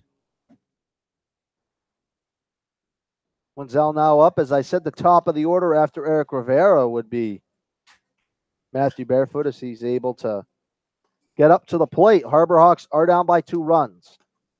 First off-speed pitch, swing and a miss by Davis Wenzel, way in front of it. And how about this, Rob? It is now official, 12-2 final in favor of Brewster. As that pitch will miss outside to Wenzel, but can you believe that? Wow. I mean, why do you finish the year with 59 points? And just like that, they're done in 2 games. Definitely unbelievable. One of the biggest upsets in Cape Cod League history. I mean, look at Brewster. Brewster at 30 points. They would have been 7 back of Bourne, who finished last place in the Western Division if Brewster was in the Western Conference. They've definitely catched fire in a bottle for sure. We'll have to see what they do the rest of the way. That is in for a strike to Wenzel. And Lyle, you have a couple of pals over at YD. Broadcasters are definitely feeling it right now. Yeah, they're not too happy. Chris as well has somebody that works for YD as well.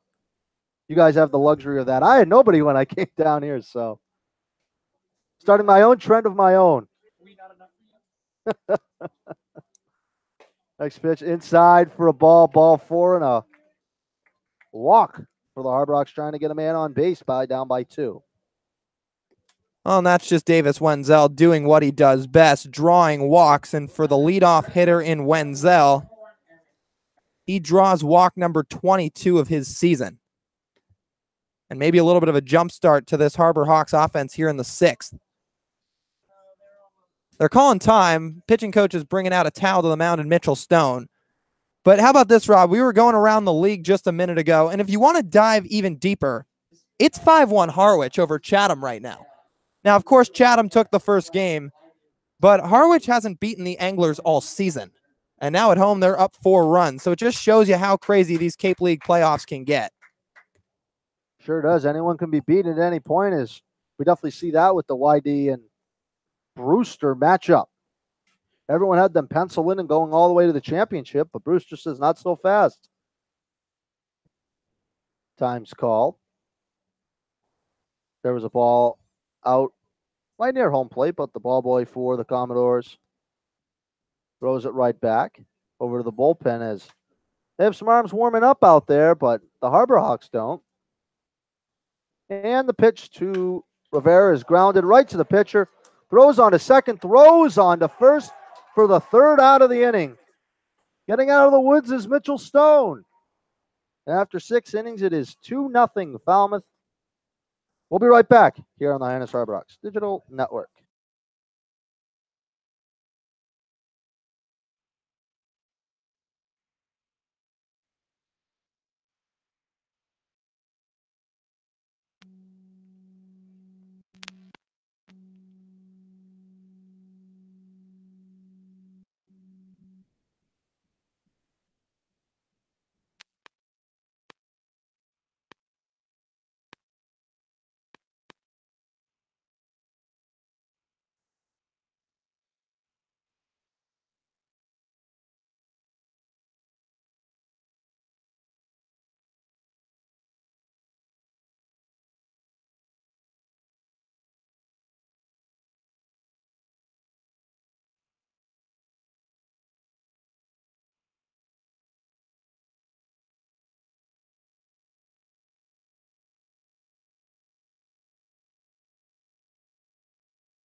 Commodores leading by a score of 2-0 as we're ready to kick off the top of the 7th inning here at McKeon Park.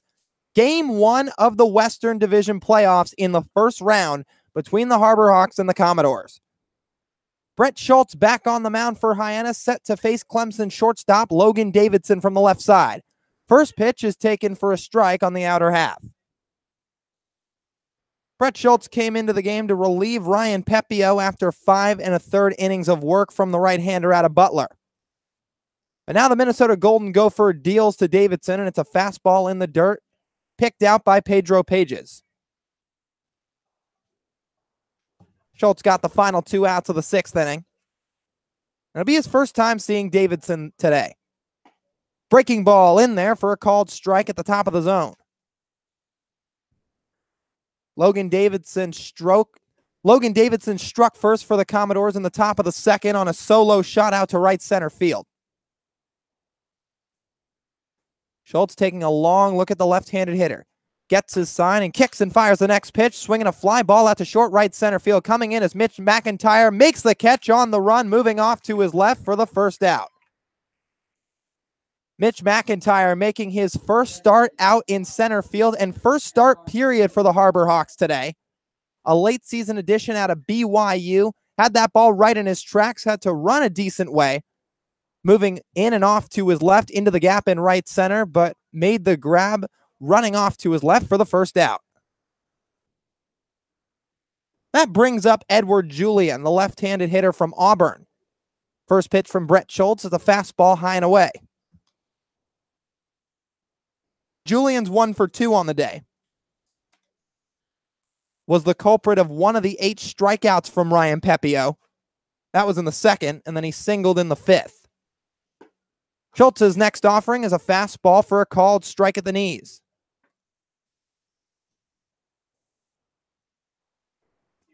Infield playing back. Nobody on and 1 out. Falmouth up 2-0. Pitch from Schultz, a breaking ball down.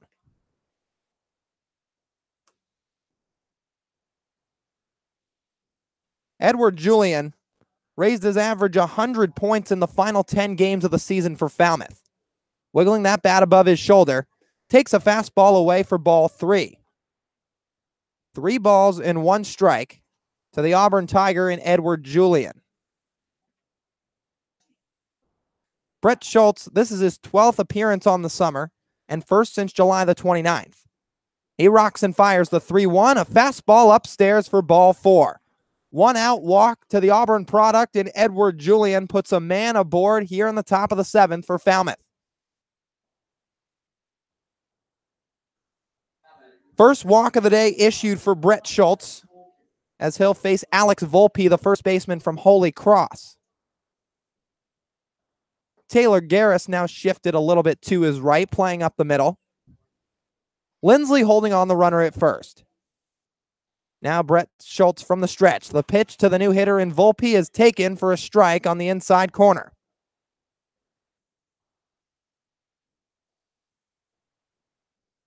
Falmouth so far today, just 4 hits to their name through the first 6 innings. Schultz throws over to first, tag applied by Lindsley, but back safely with a dive is Edward Julian. Volpe, meanwhile, struck out twice today, both of them swinging. Making just his 3rd start for Falmouth this summer. Schultz throws over to first again, stepping off the mound, but in safely this time, and with no slide is the runner in Julian.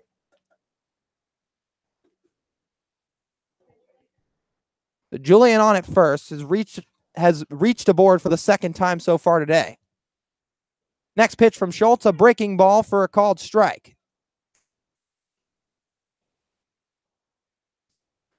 Two strikes now to the hitter in Alex Volpe.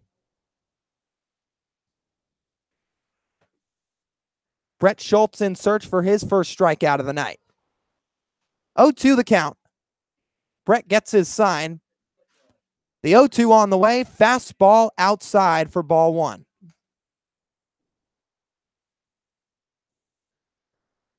Harbor Hawks trailing 2-0 here.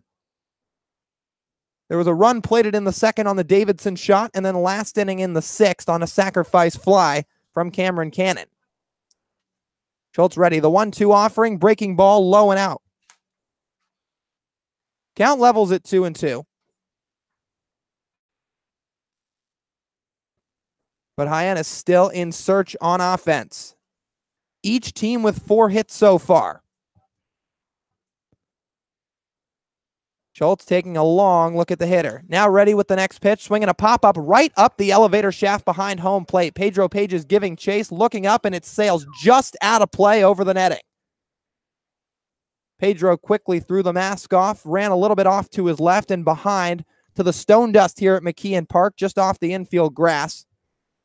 Watched it sail just out of play into the first row of the stands here at McKeon Park. Sun starting to set here on the Harbor. Infield back with the exception of Lindsley holding on the runner in Julian at first. Outfield straight away. The stretch from Schultz. And the 2-2 pitch. Called strike 3 right on the outside corner. Brett Schultz records his first strikeout of the night with a fastball touching the black and retiring the hitter in Alex Volpe for his 3rd strikeout tonight. So Schultz records strikeout number 1. Volpe currently with a hat trick. 2 down for the Commodores in the top of the 7th. Now the number 9 hitter in Hayden Cantrell digging in from the left side. Schultz the stretch in the first pitch, swinging a ground ball foul over to the Commodores dugout on the first base side.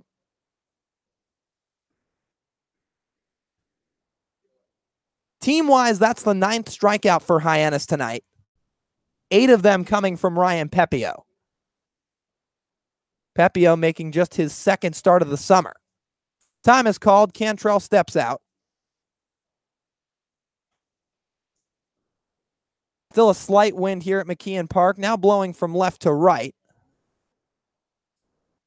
As you see the American flag blowing in the wind just beyond the fence in right center field. Schultz now back into the stretch. Sets at the belt and fires the 0-1.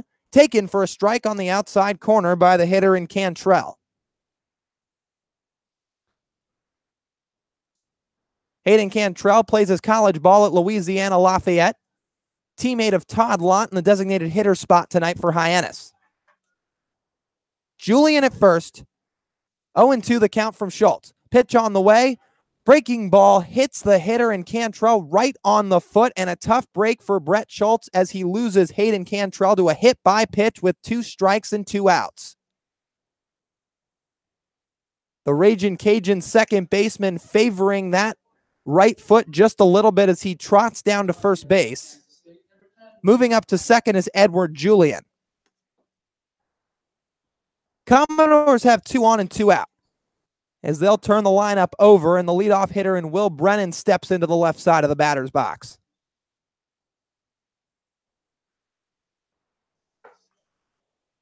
Schultz looking for that crucial 3rd out to keep the score at par, 2-0. Checks the runner. First pitch to Brennan is a breaking ball at the bottom of the zone for a strike. Kansas State left fielder watches it go by. 0-1.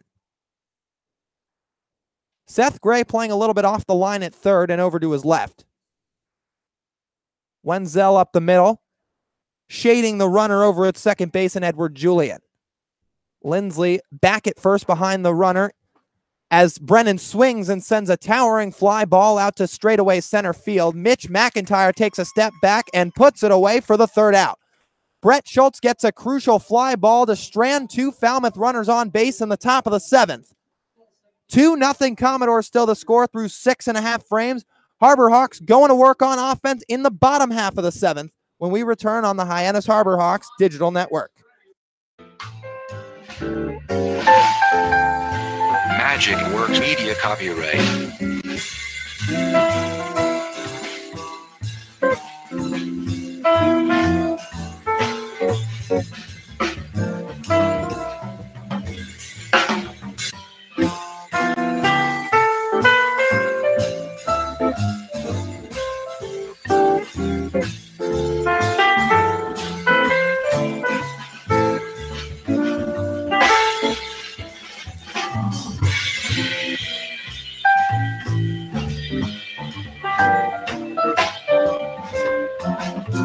Jiggy Works Media copyright.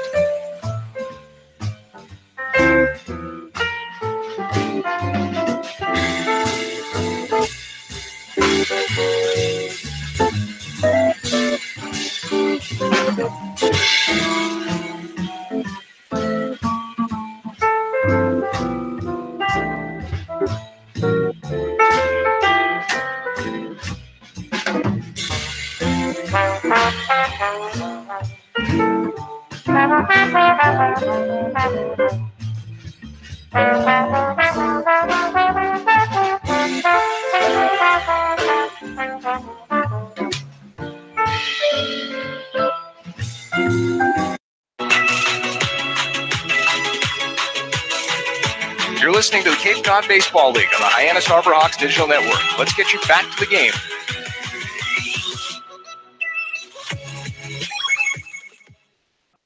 Two nothing Commodores the score as we start the bottom half of the seventh here at McKeon Park in game one of the first round of the Western Division Series. New pitcher in for the Commodores in left-handed reliever Brett Killam out of Georgetown. His first pitch to Matthew Barefoot's a breaking ball high and away. Killam set to face the heart of the Harbor Hawks lineup, the 3-4-5 in Barefoot, Gray, and Todd Lott. From the stretch, the pitch to Barefoot, swinging a foul behind home plate and off the netting. Killam on the year, 1-1 record, 3.43 ERA, making his 11th appearance of the summer. Thrown 18 and a third innings, 8 walks to 22 strikeouts. The lefty working from the stretch. 1-1 on the way to Barefoot. Fastball misses high. Matthew Barefoot put together an unbelievable summer. Cape Cod League MVP of 2018 as the Campbell outfielder swings and fouls off the next pitch right behind home plate. 2 balls and 2 strikes to Barefoot, who led the Cape Cod League in average, the first Harbor Hawk to do so since 2010. Led the team in hits, led the league in hits and on base, as well as being second in hit by pitches. Now the 2-2 from Killam misses upstairs to fill up the count. 3-2 to Matthew Barefoot. Taking a long look in is the southpaw and Brent Killam. Sets at the belt, fires the payoff pitch. Fastball misses up and away for ball 4. Matthew Barefoot draws a leadoff walk to start the bottom of the 7th inning here at McKeon Park. Barefoot aboard, nobody out for the cleanup hitter in Seth Gray. That was Barefoot's 20th walk of the summer and 30th free pass. Now a lefty-lefty matchup. Killam fires home to Seth Gray with a breaking ball, and he takes it on the outer half for strike 1. Seth Gray's 0 for 2 today. Struck out looking in the second and flew out to left in the bottom of the 4th. Barefoot's on at first with a short lead. Pitch from Killam. Breaking ball misses away into the right side of the batter's box, kept in front of him by Maverick Hanley. Harbor Hawks trailing by 2, looking to get on the board here and possibly knot this game up in the bottom of the 7th inning. Killam throws over to first with a pickoff. Barefoot back safely with a dive. Seth Gray has 1 home run to his name this summer, as he wiggles that bat right above his left shoulder. Killam ready. The 1-1 offering, swing and a foul tip right back into the glove for strike 2. 1-2 the count to the Raider and Seth Gray. That 1 home run came against the Orleans Firebirds at home here at McKeon Park on July the 30th. The stretch by Killam and the pitch to Gray, swinging a foul, fighting it off and sending it behind home plate. Killam countering with some really soft stuff. That looked like a changeup there to Seth Gray, but stays back on it just enough to get a piece of it and stay alive in the at-bat. Barefoot on it first. In with the bag at third, playing even is Cameron Cannon. Pitch to Seth Gray. Breaking ball for a called strike 3 right at the bottom of the zone. Seth Gray strikes out looking for the second time tonight. And there's one down in the bottom of the 7th. Seth Gray didn't look too happy about that call. Had a couple of words for the home plate umpire and John Leeds as he removes his helmet from the top of his head and makes a slow walk back to the dugout. Visibly frustrated down there. But now the right-handed hitter in Lott digs in with barefoot at first. First time tonight seeing the left-hander in Brent Killam. First pitch to Lott is a breaking ball in, gets away from the catcher in Hanley, moving down to second base as Matthew Barefoot sliding in safely with no throw.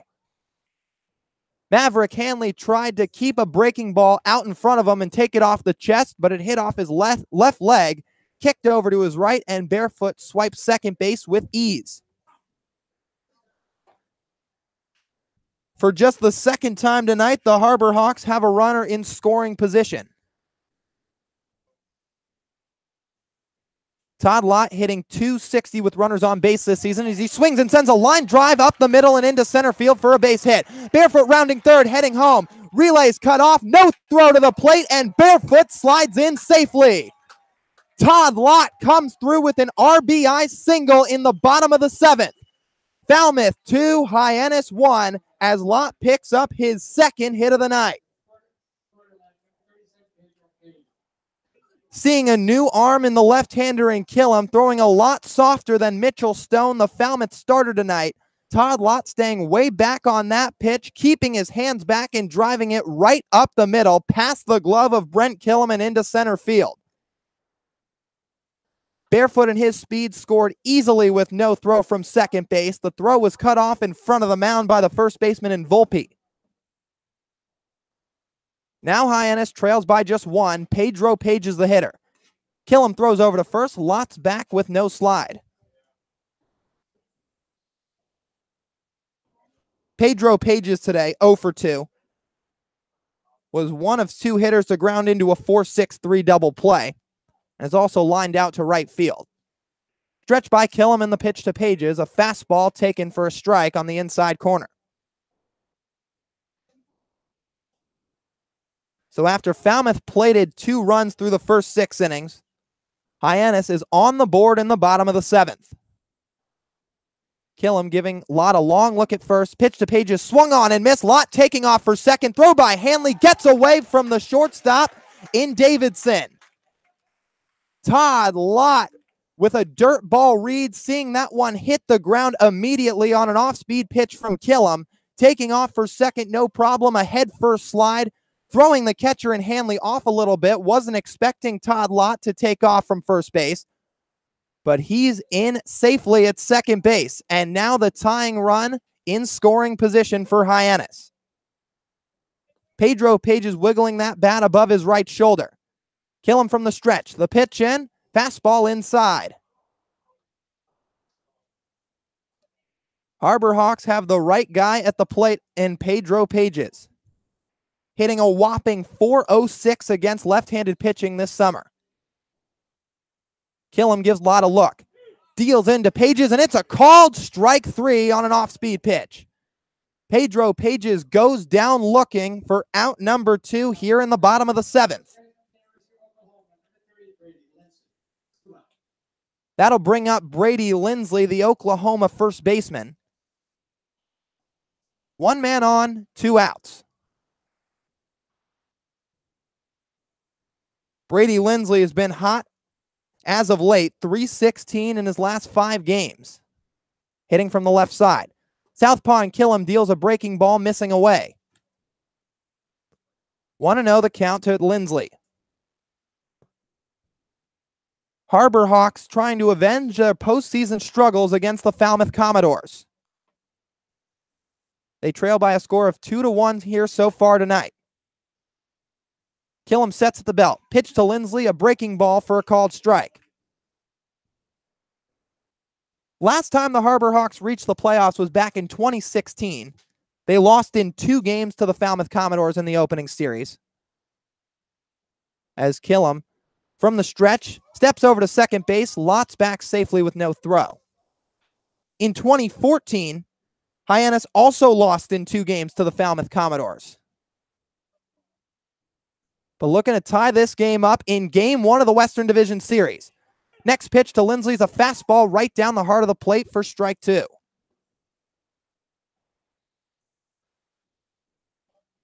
Commodores scored 1 in the second, 1 in the 6th. And a Todd Lott RBI single has the Harbor Hawks within a run of the Commodores in the bottom of the 7th. Lott stands at second. The pitch to Lindsley, swing and a miss for strike 3. Brent Killam punches out the Oklahoma first baseman to end things in the bottom of the 7th inning. Hyannis gets 1 back and now trails 2-1 at McKeon Park through 7 innings of play. We'll be back for the top of the 8th in just a minute. Due up for the Commodores, Maverick Hanley, Austin Langworthy, and Cameron Cannon when we return on the Hyannis Harbor Hawks Digital Network.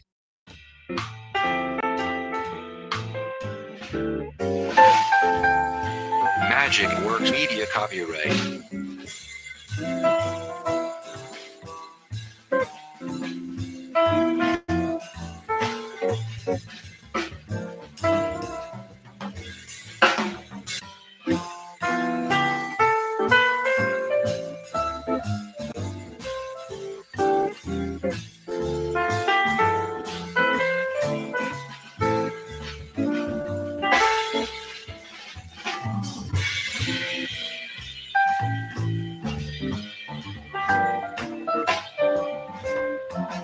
Magic Works Media copyright.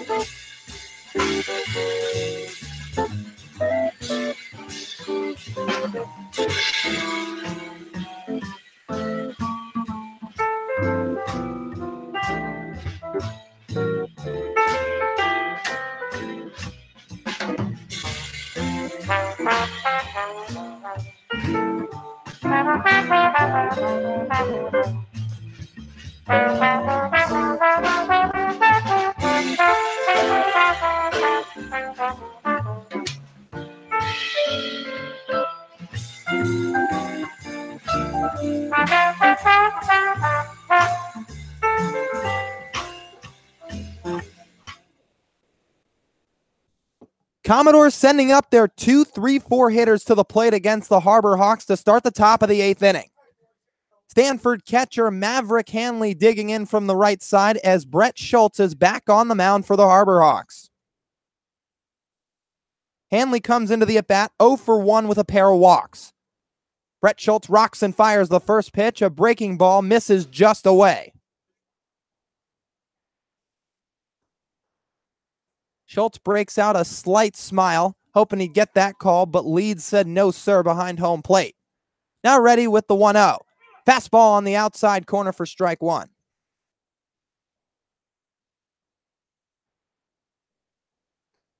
Falmouth still with just 4 hits to their name tonight as a team.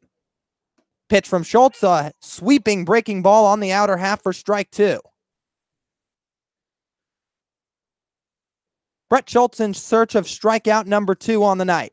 Gets the sign from Pages. The 1-2 offering misses low and away to level the count.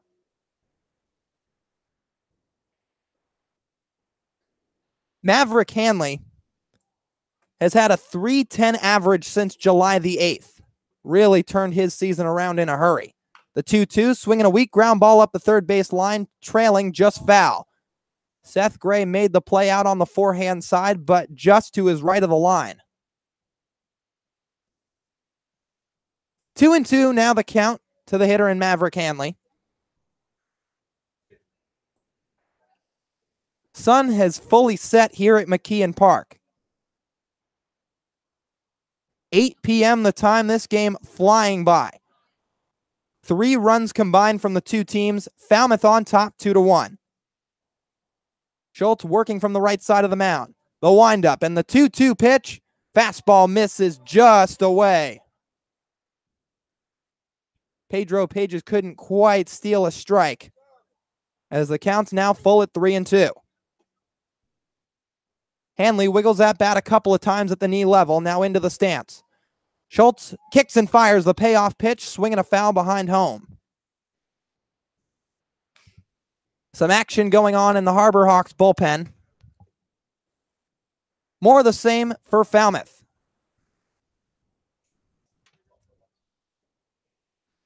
Schultz finds himself in a 3-2 count to Maverick Hanley. Gets his sign. 3-2 pitch, fouled off behind home and out of play. Brandon LaManna getting loose in the Hyannis bullpen. The right-hander from New Haven. Infield back. Nobody on, nobody out. Schultz ready. Kicks and fires the 3-2, swinging a fly ball out to deep right field. Eric Rivera chasing back, now settling under it just in front of the warning track and squeezes that glove for the first out. A long at bat there for Scholes on the mound, throwing a lot of pitches, but was able to induce a fly ball out to right field where Eric Rivera was able to get under it.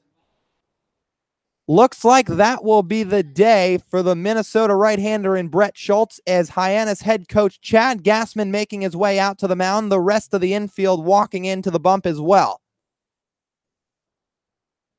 Gassman takes the ball from Schultz, and he'll head back to the dugout. Brett Schultz coming on for 2 strong innings for the Harbor Hawks and leaves with no hits allowed, no runs, a walk, and a strikeout. We'll be back in just a moment to continue the top of the 8th when we return on the Hyannis Harbor Hawks Digital Network.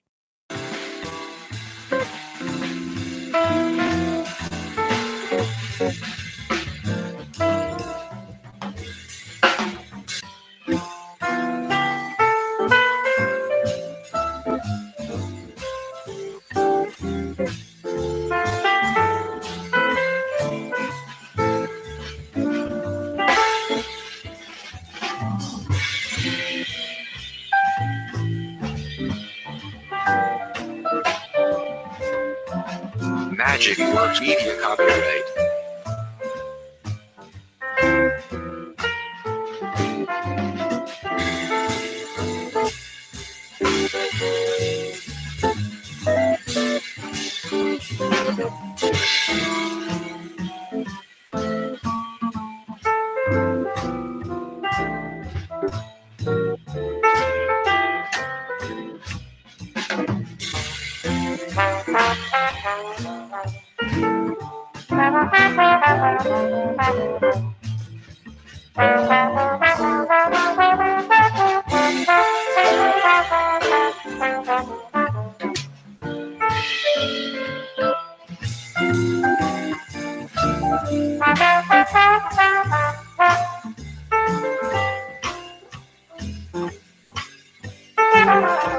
Magic Works Media copyright.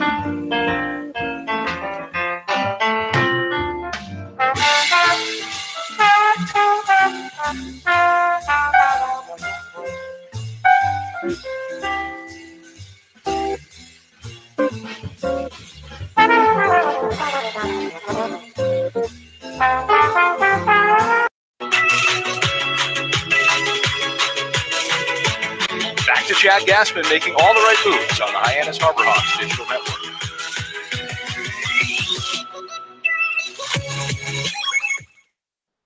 We bring you back inside McKeon Park with 1 down in the top of the 8th inning between the Harbor Hawks and the Commodores. Chad Gassman opts to go with left-hander A.J. Franklin out of Vanderbilt as his first pitch brushes Austin Langworthy off the plate, an inside fastball. Franklin making just his 2nd appearance on the summer for Hyannis. 6'1", 180 pounds. Commodore's off-speed pitch is in there for a strike to even the count. In his lone outing, Franklin went 1 inning, giving up 1 hit and no runs against the YD Red Sox. Next pitch misses way outside, scooped out of the dirt by Pedro Pages. YD in stunning fashion loses 12-2 today and drops the opening series to the Brewster Whitecaps, as Franklin's next pitch is a called strike at the bottom of the zone. Brewster taking that series 2-0 in the number 4 seed in the East, moving on. Meanwhile, this game 2-1 as the next pitch is a ground ball right back to the mound. A.J. Franklin fields it cleanly, throws on the run over to first after doing a spin glove side, and it'll retire the hitter in Austin Langworthy for out number 2. Nice job there by Franklin, being able to come out of the bullpen, and the first hit he lets up is right back to him. he's able to throw it on to first. Kind of an acrobatic play a little. Running around a little like a quarterback, being able to throw on to first. It was interesting how he did that. He really tried to cut off a lot of ground moving over toward Brady Lindsley at first. He's got 2 outs from the windup, and the pitch on the way to the hitter in Cannon misses away.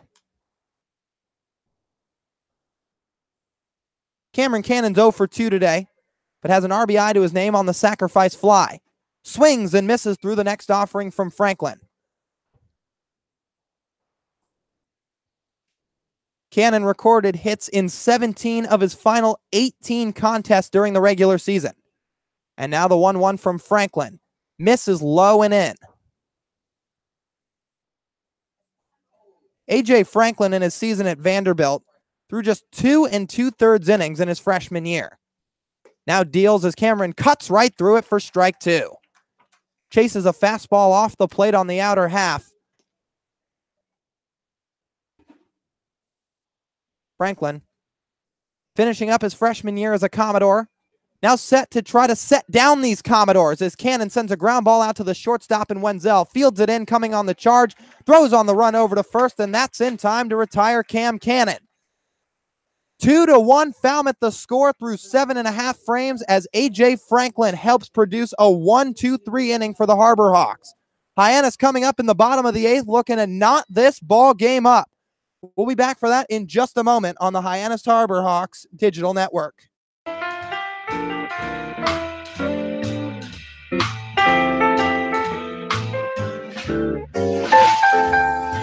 Magic Works Media copyright.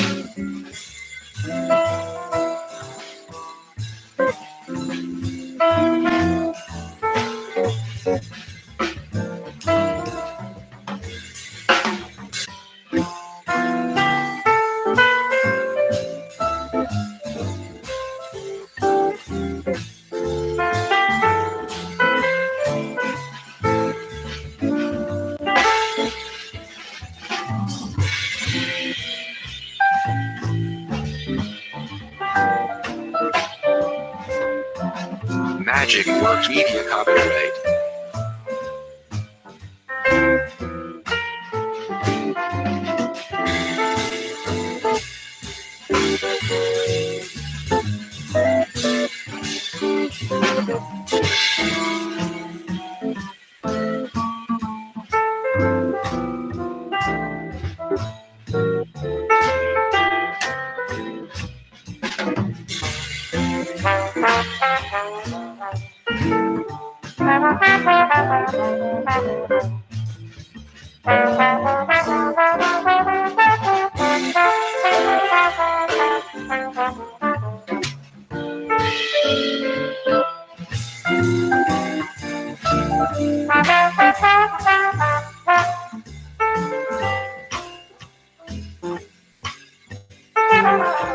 Magic Works Media copyright.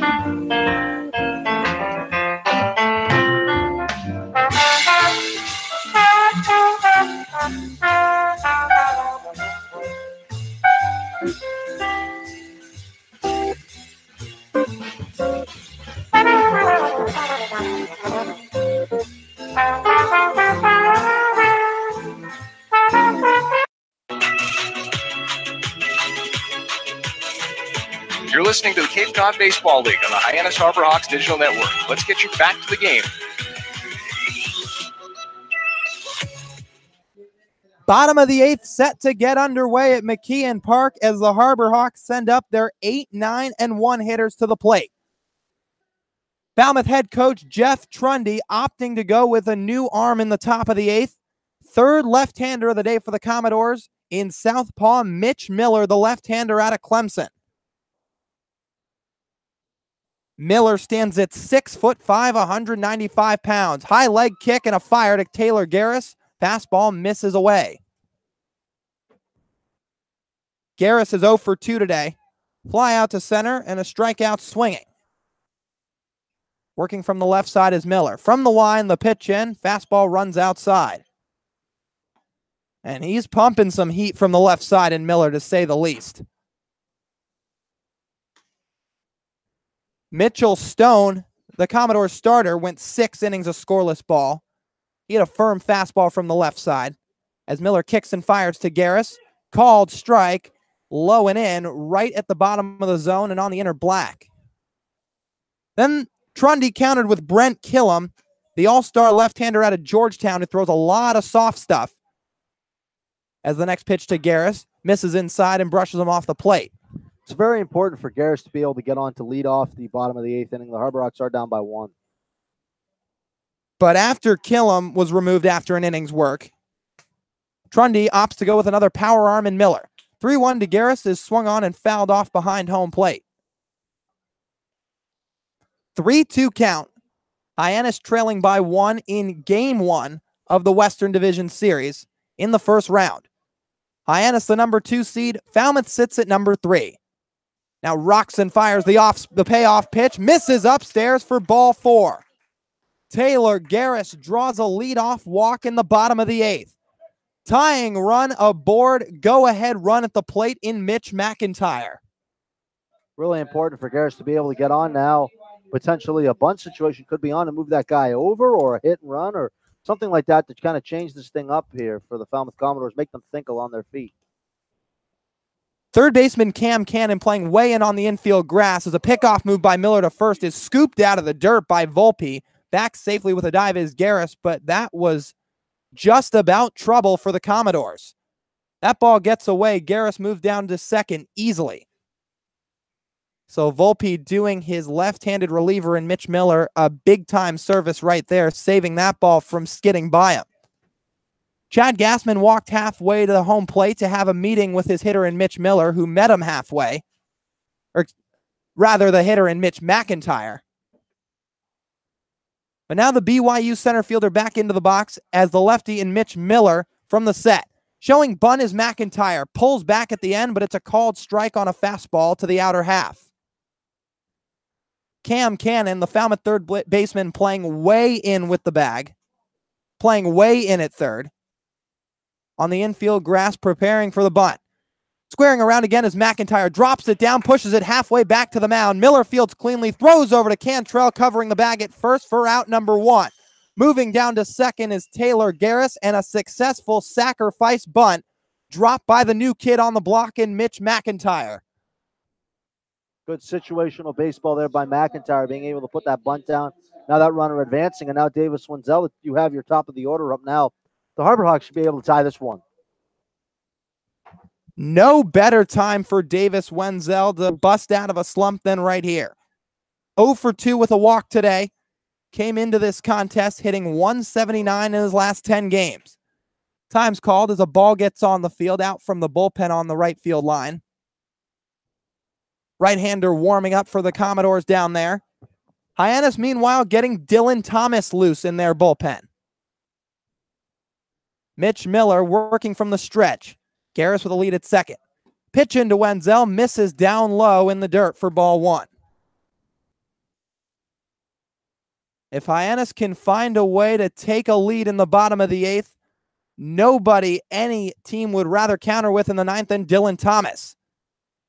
As the next pitch to Wenzel misses down and away with an off-speed.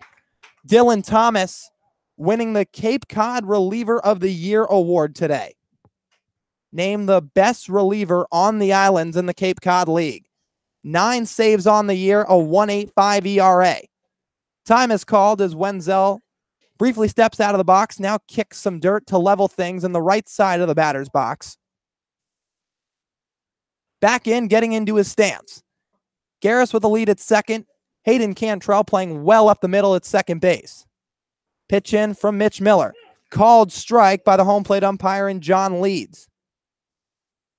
1-1 to Davis Wenzel with 1 out. Wenzel tied for third in the Cape Cod League in extra base hits. Time is called as Maverick Hanley trots out to the mound to meet his left-hander in Mitch Miller to quickly go over a couple of words. Quickly concludes, back behind home plate is Maverick Hanley. Kicking around some dirt at the top of the slab is the lefty in Miller. 2-1 Falmouth the score in the bottom of the 8th. Go ahead run at the plate in Wenzel. From the stretch is Miller. Fires the 2-1 pitch. A breaking ball fouled off on the right side and out of play. Wenzel sat back on that pitch. That's huge there because if he was way out in front of it, it would have been strike 3. He has not had a bigger at-bat in his season. Wenzel with 1 walk-off hit to his name this summer, but looking to tie up game 1 of the first round of the Western Division Series. The pitch swinging a high fly ball out to short right field. Moving back and off to his left is Hayden Cantrell. Falls down but makes the catch in short right field, calling off Matt Wallner for the second out of the inning. Near disaster there for the Falmouth Commodores. Cantrell was playing way over to his right and up the middle over at second base. A short fly ball from Wenzel out into shallow right field took him off to his left and out. Yelled at Matt Wallner to get out of the way and barely makes the catch, grabbing that ball right at the head level, but falling down as he does so. Eric Rivera now the hitter with 2 outs and a man on second. Infield now back, slightly behind the bag at third is Cam Cannon. Pitch from Miller to Rivera. Breaking ball for a called strike.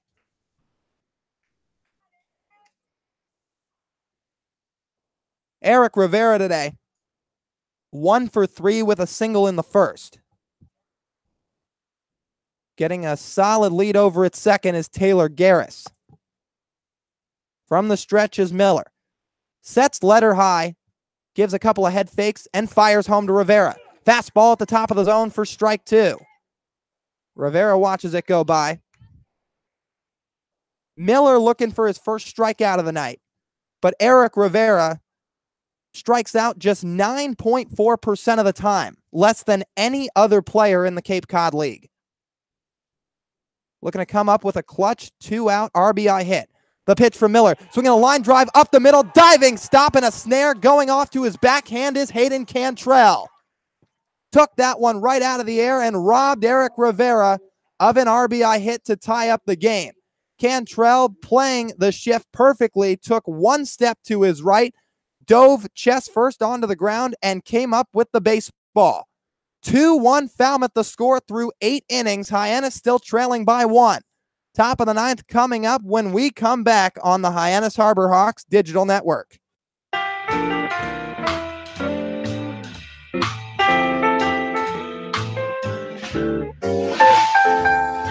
Magic Works Media copyright.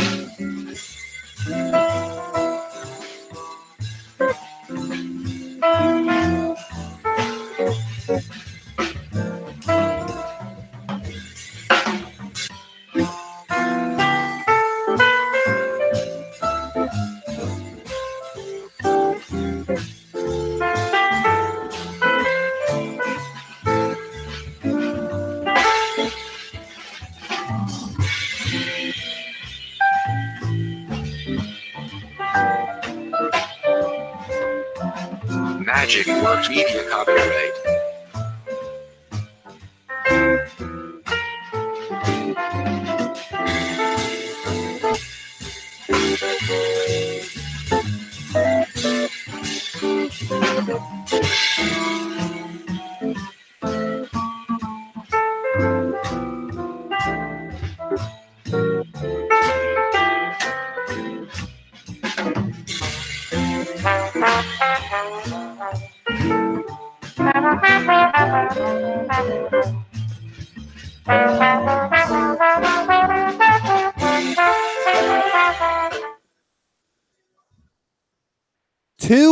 Falmouth the score as the top half of the 9th inning is set to get underway at McKeon Park. Falmouth sending up their 5, 6, and 7 hitters, all from the left side with the exception of the switch hitter in Logan Davidson.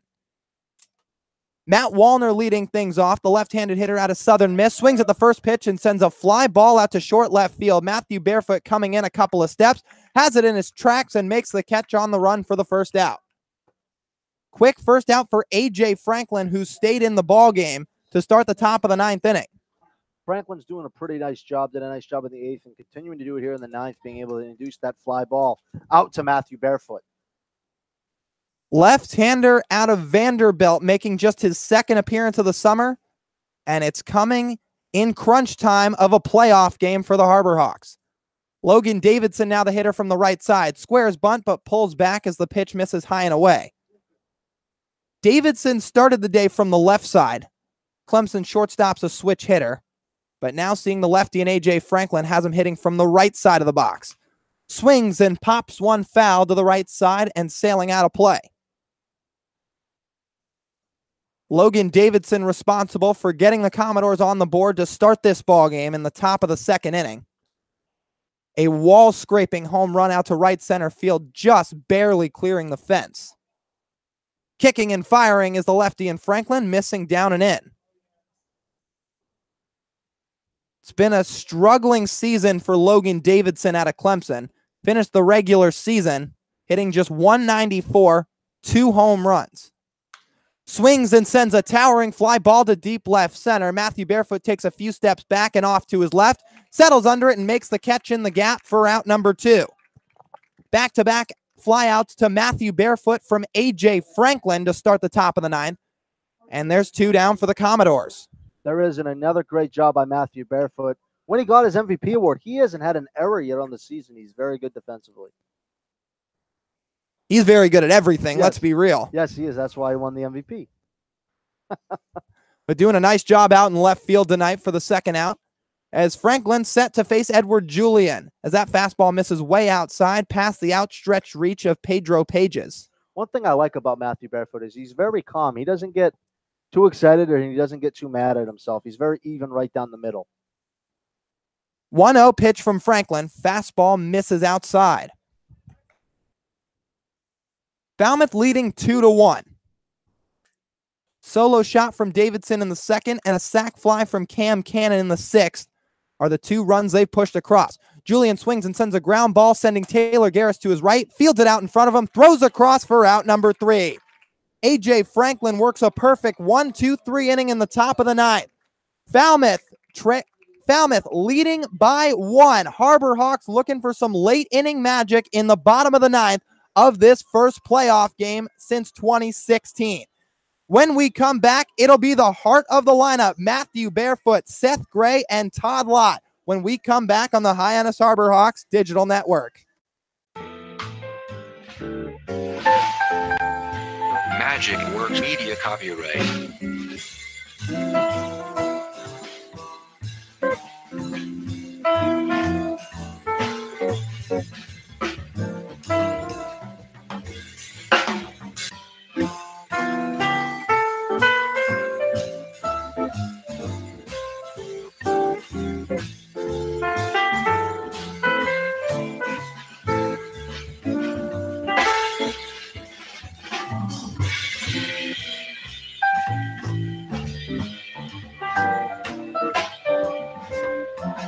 Magic Works Media copyright.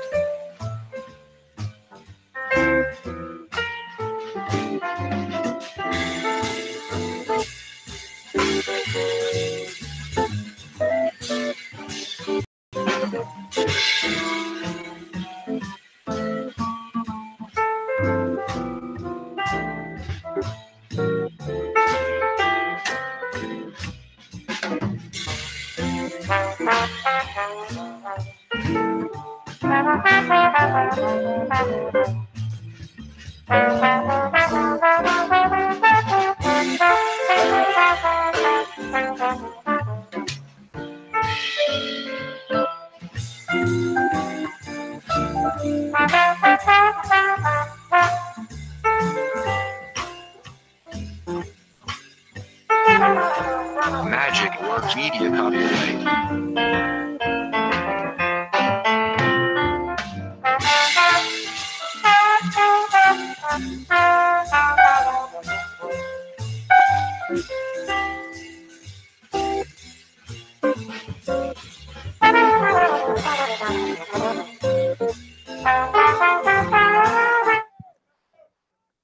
Last licks for the Harbor Hawks coming up here in the bottom of the 9th inning. 2-1 Falmouth as right-hander Nick Michalacek out of Sam Houston State is into the ball game, looking to close this thing out for the Commodores and pick up win number 1 for them in this Western Division Series. First pitch to Matthew Barefoot's a breaking ball on the inside corner for strike one. Michael Lachek's 1-0 this summer, a 1.84 ERA, making his 10th appearance, 14 2/3 innings pitched, 20 strikeouts. Barefoot swings and sends a line drive out to left field. Coming in is Brennan, and it drops in front of him for a base hit. Matthew Barefoot, who else, gets it started for the Harbor Hawks in the bottom of the ninth. Nice job there by Matthew Barefoot, hitting out to left field where he plays position-wise and is able to hit a ball out there, just getting down on the grass. Now potentially could be going here with Seth Gray up. Winning run at the plate in Seth Gray, tying run at first in Matthew Barefoot. The Campbell left fielder has now reached 3 times today, 2 singles and a walk. Michael Lachek throws over to first, but back safely with a dive is Barefoot. Seth Gray in search of his first hit today. Hitting from the left side of the plate, set to face the righty and Michael Lachek. Sets at the belt, delivers. Gray shows bunt, but it's a breaking ball in there for a called strike as he pulls back. Seth Gray, of course, coming up with that clutch home run back on July the 30th at home against the Orleans Firebirds in an 11-9 win.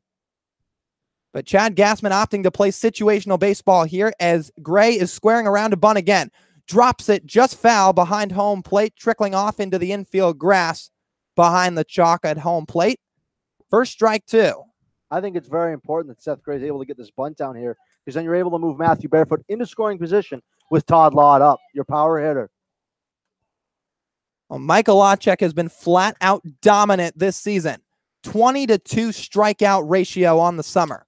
Strikeout to walk ratio, that being. He sets from the stretch. 1-2 pitch to Gray, fastball up high. Good patience there by Seth Gray, not swinging at that high fastball. Count now moves to 1-2. That was an 0-2 pitch that missed up high to Gray.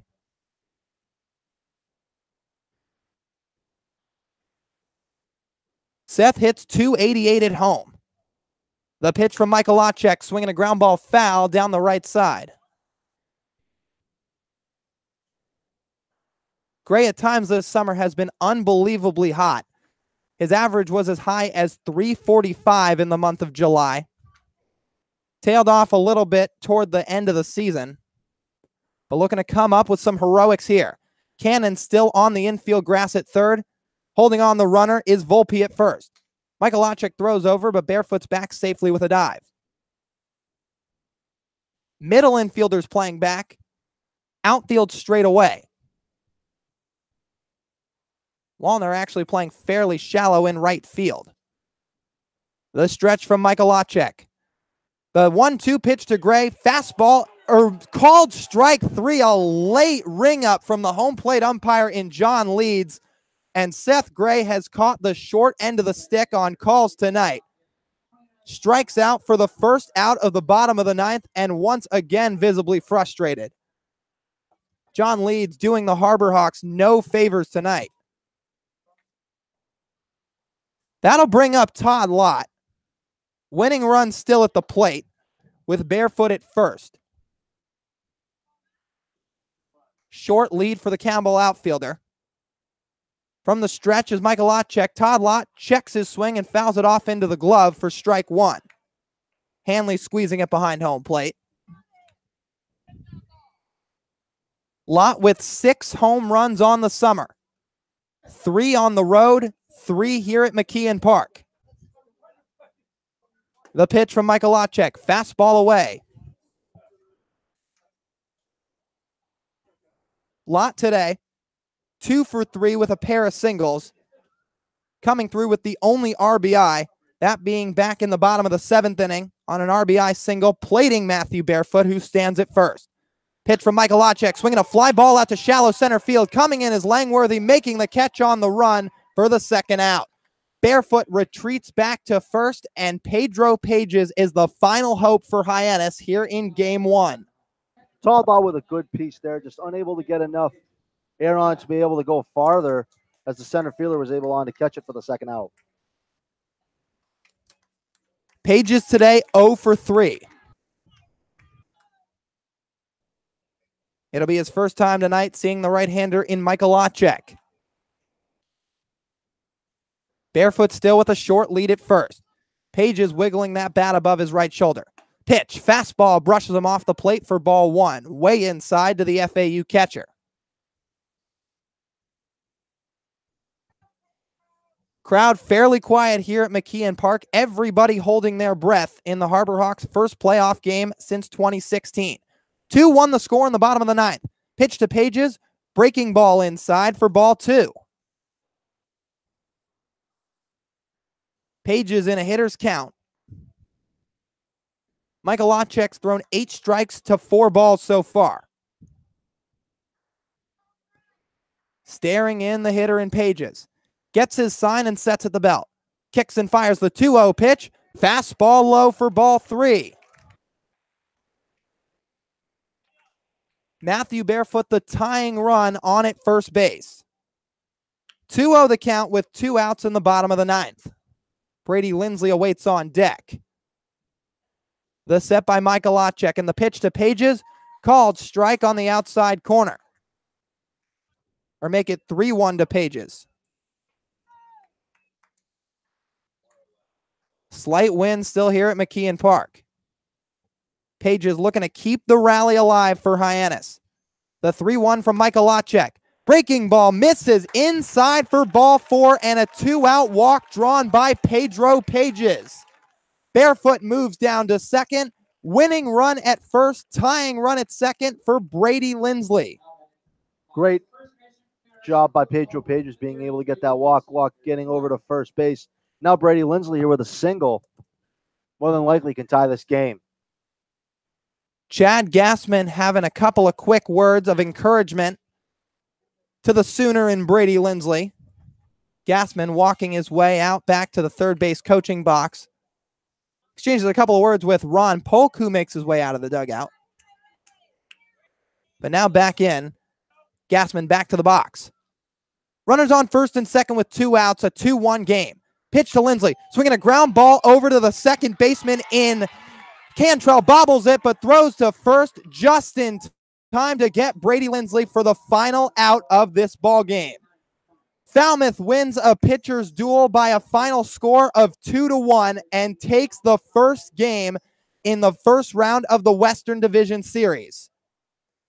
Well, Rob, can't say it wasn't exciting. Hyannis made it real close right at the end. 2 runners on in that bottom of the 9th inning. Brady Lindsley coming up with a chance to tie it or win it, but just falling a hair short. It was definitely a great game. The Harbor Hawks definitely have something to build on for tomorrow when they go on the road with their backs up against the wall, now down 1-0 in the series. But there shouldn't be any panic. The Harbor Hawks pitching today was fantastic, just unable to score any runs. 2-1 the final score at McKeon Park. Falmouth taking the first game of the series. Chris Lucey will have post-game coverage for you when we come back in just a minute on the Hyannis Harbor Hawks digital network. Magic Works Media copyright.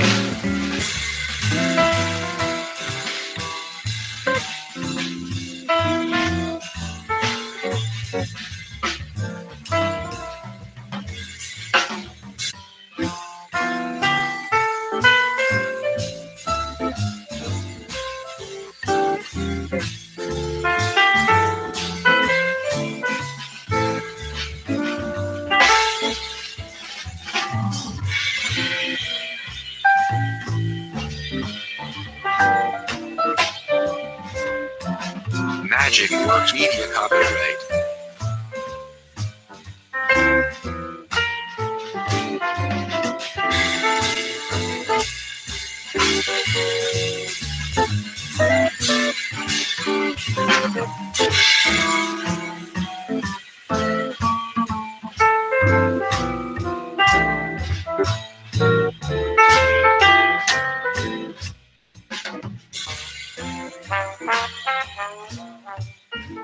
A disappointing final result here in Game 1 of the Western Division Series for all you Harbor Hawks fans. 2-1 the final score. Falmouth taking this one at McKeon Park over Hyannis. Good evening once again, everybody. I'm Chris Lucey. Robert Marcello joins me over to my left right now, overlooking Judy Scarafile Field, where both ball clubs are huddled up on either side of the diamond. Hyannis taking a loss here, 2-1, Rob, but one bright spot for Hyannis, despite Ryan Pepio having to take the loss today. He pitched exceptionally well for the Harbor Hawks in only his second start of the season. He definitely did. Had really good command of his pitches, was able to get a bunch of strikeouts and induce a lot of fly balls. And then what about Matthew Barefoot and Dylan Thomas? Matthew Barefoot closed up the 2018 MVP award this season with the performance he had today. And then Dylan Thomas also being named closer of the year for the Harbor Hawks. What does it mean for this organization to have two players seal up awards like that? Well, I think it definitely speaks to how good this team was all year long, and they still have some time here. But obviously tomorrow their backs up against the wall, down 1-0 in a series where Falmouth, made enough plays to win tonight. But I feel like the Harbor Hawks should have won this game. It was a very tough result for the Harbor Hawks here. 2-1 the final score. Wareham or Falmouth taking the victory over the Harbor Hawks despite a man in scoring position and 2 runners on base here in the bottom of the 9th inning. The Harbor Hawks definitely lost a close one here, Robert. How do they keep the negative feelings from today from drifting over into tomorrow? Well, they definitely have to hit a little better. There were a couple of opportunities tonight where the Harbor Hawks just squandered offensively. The pitching was good enough. Unfortunately, with that sacrifice fly, really kind of just putting this game away with putting it 2-1.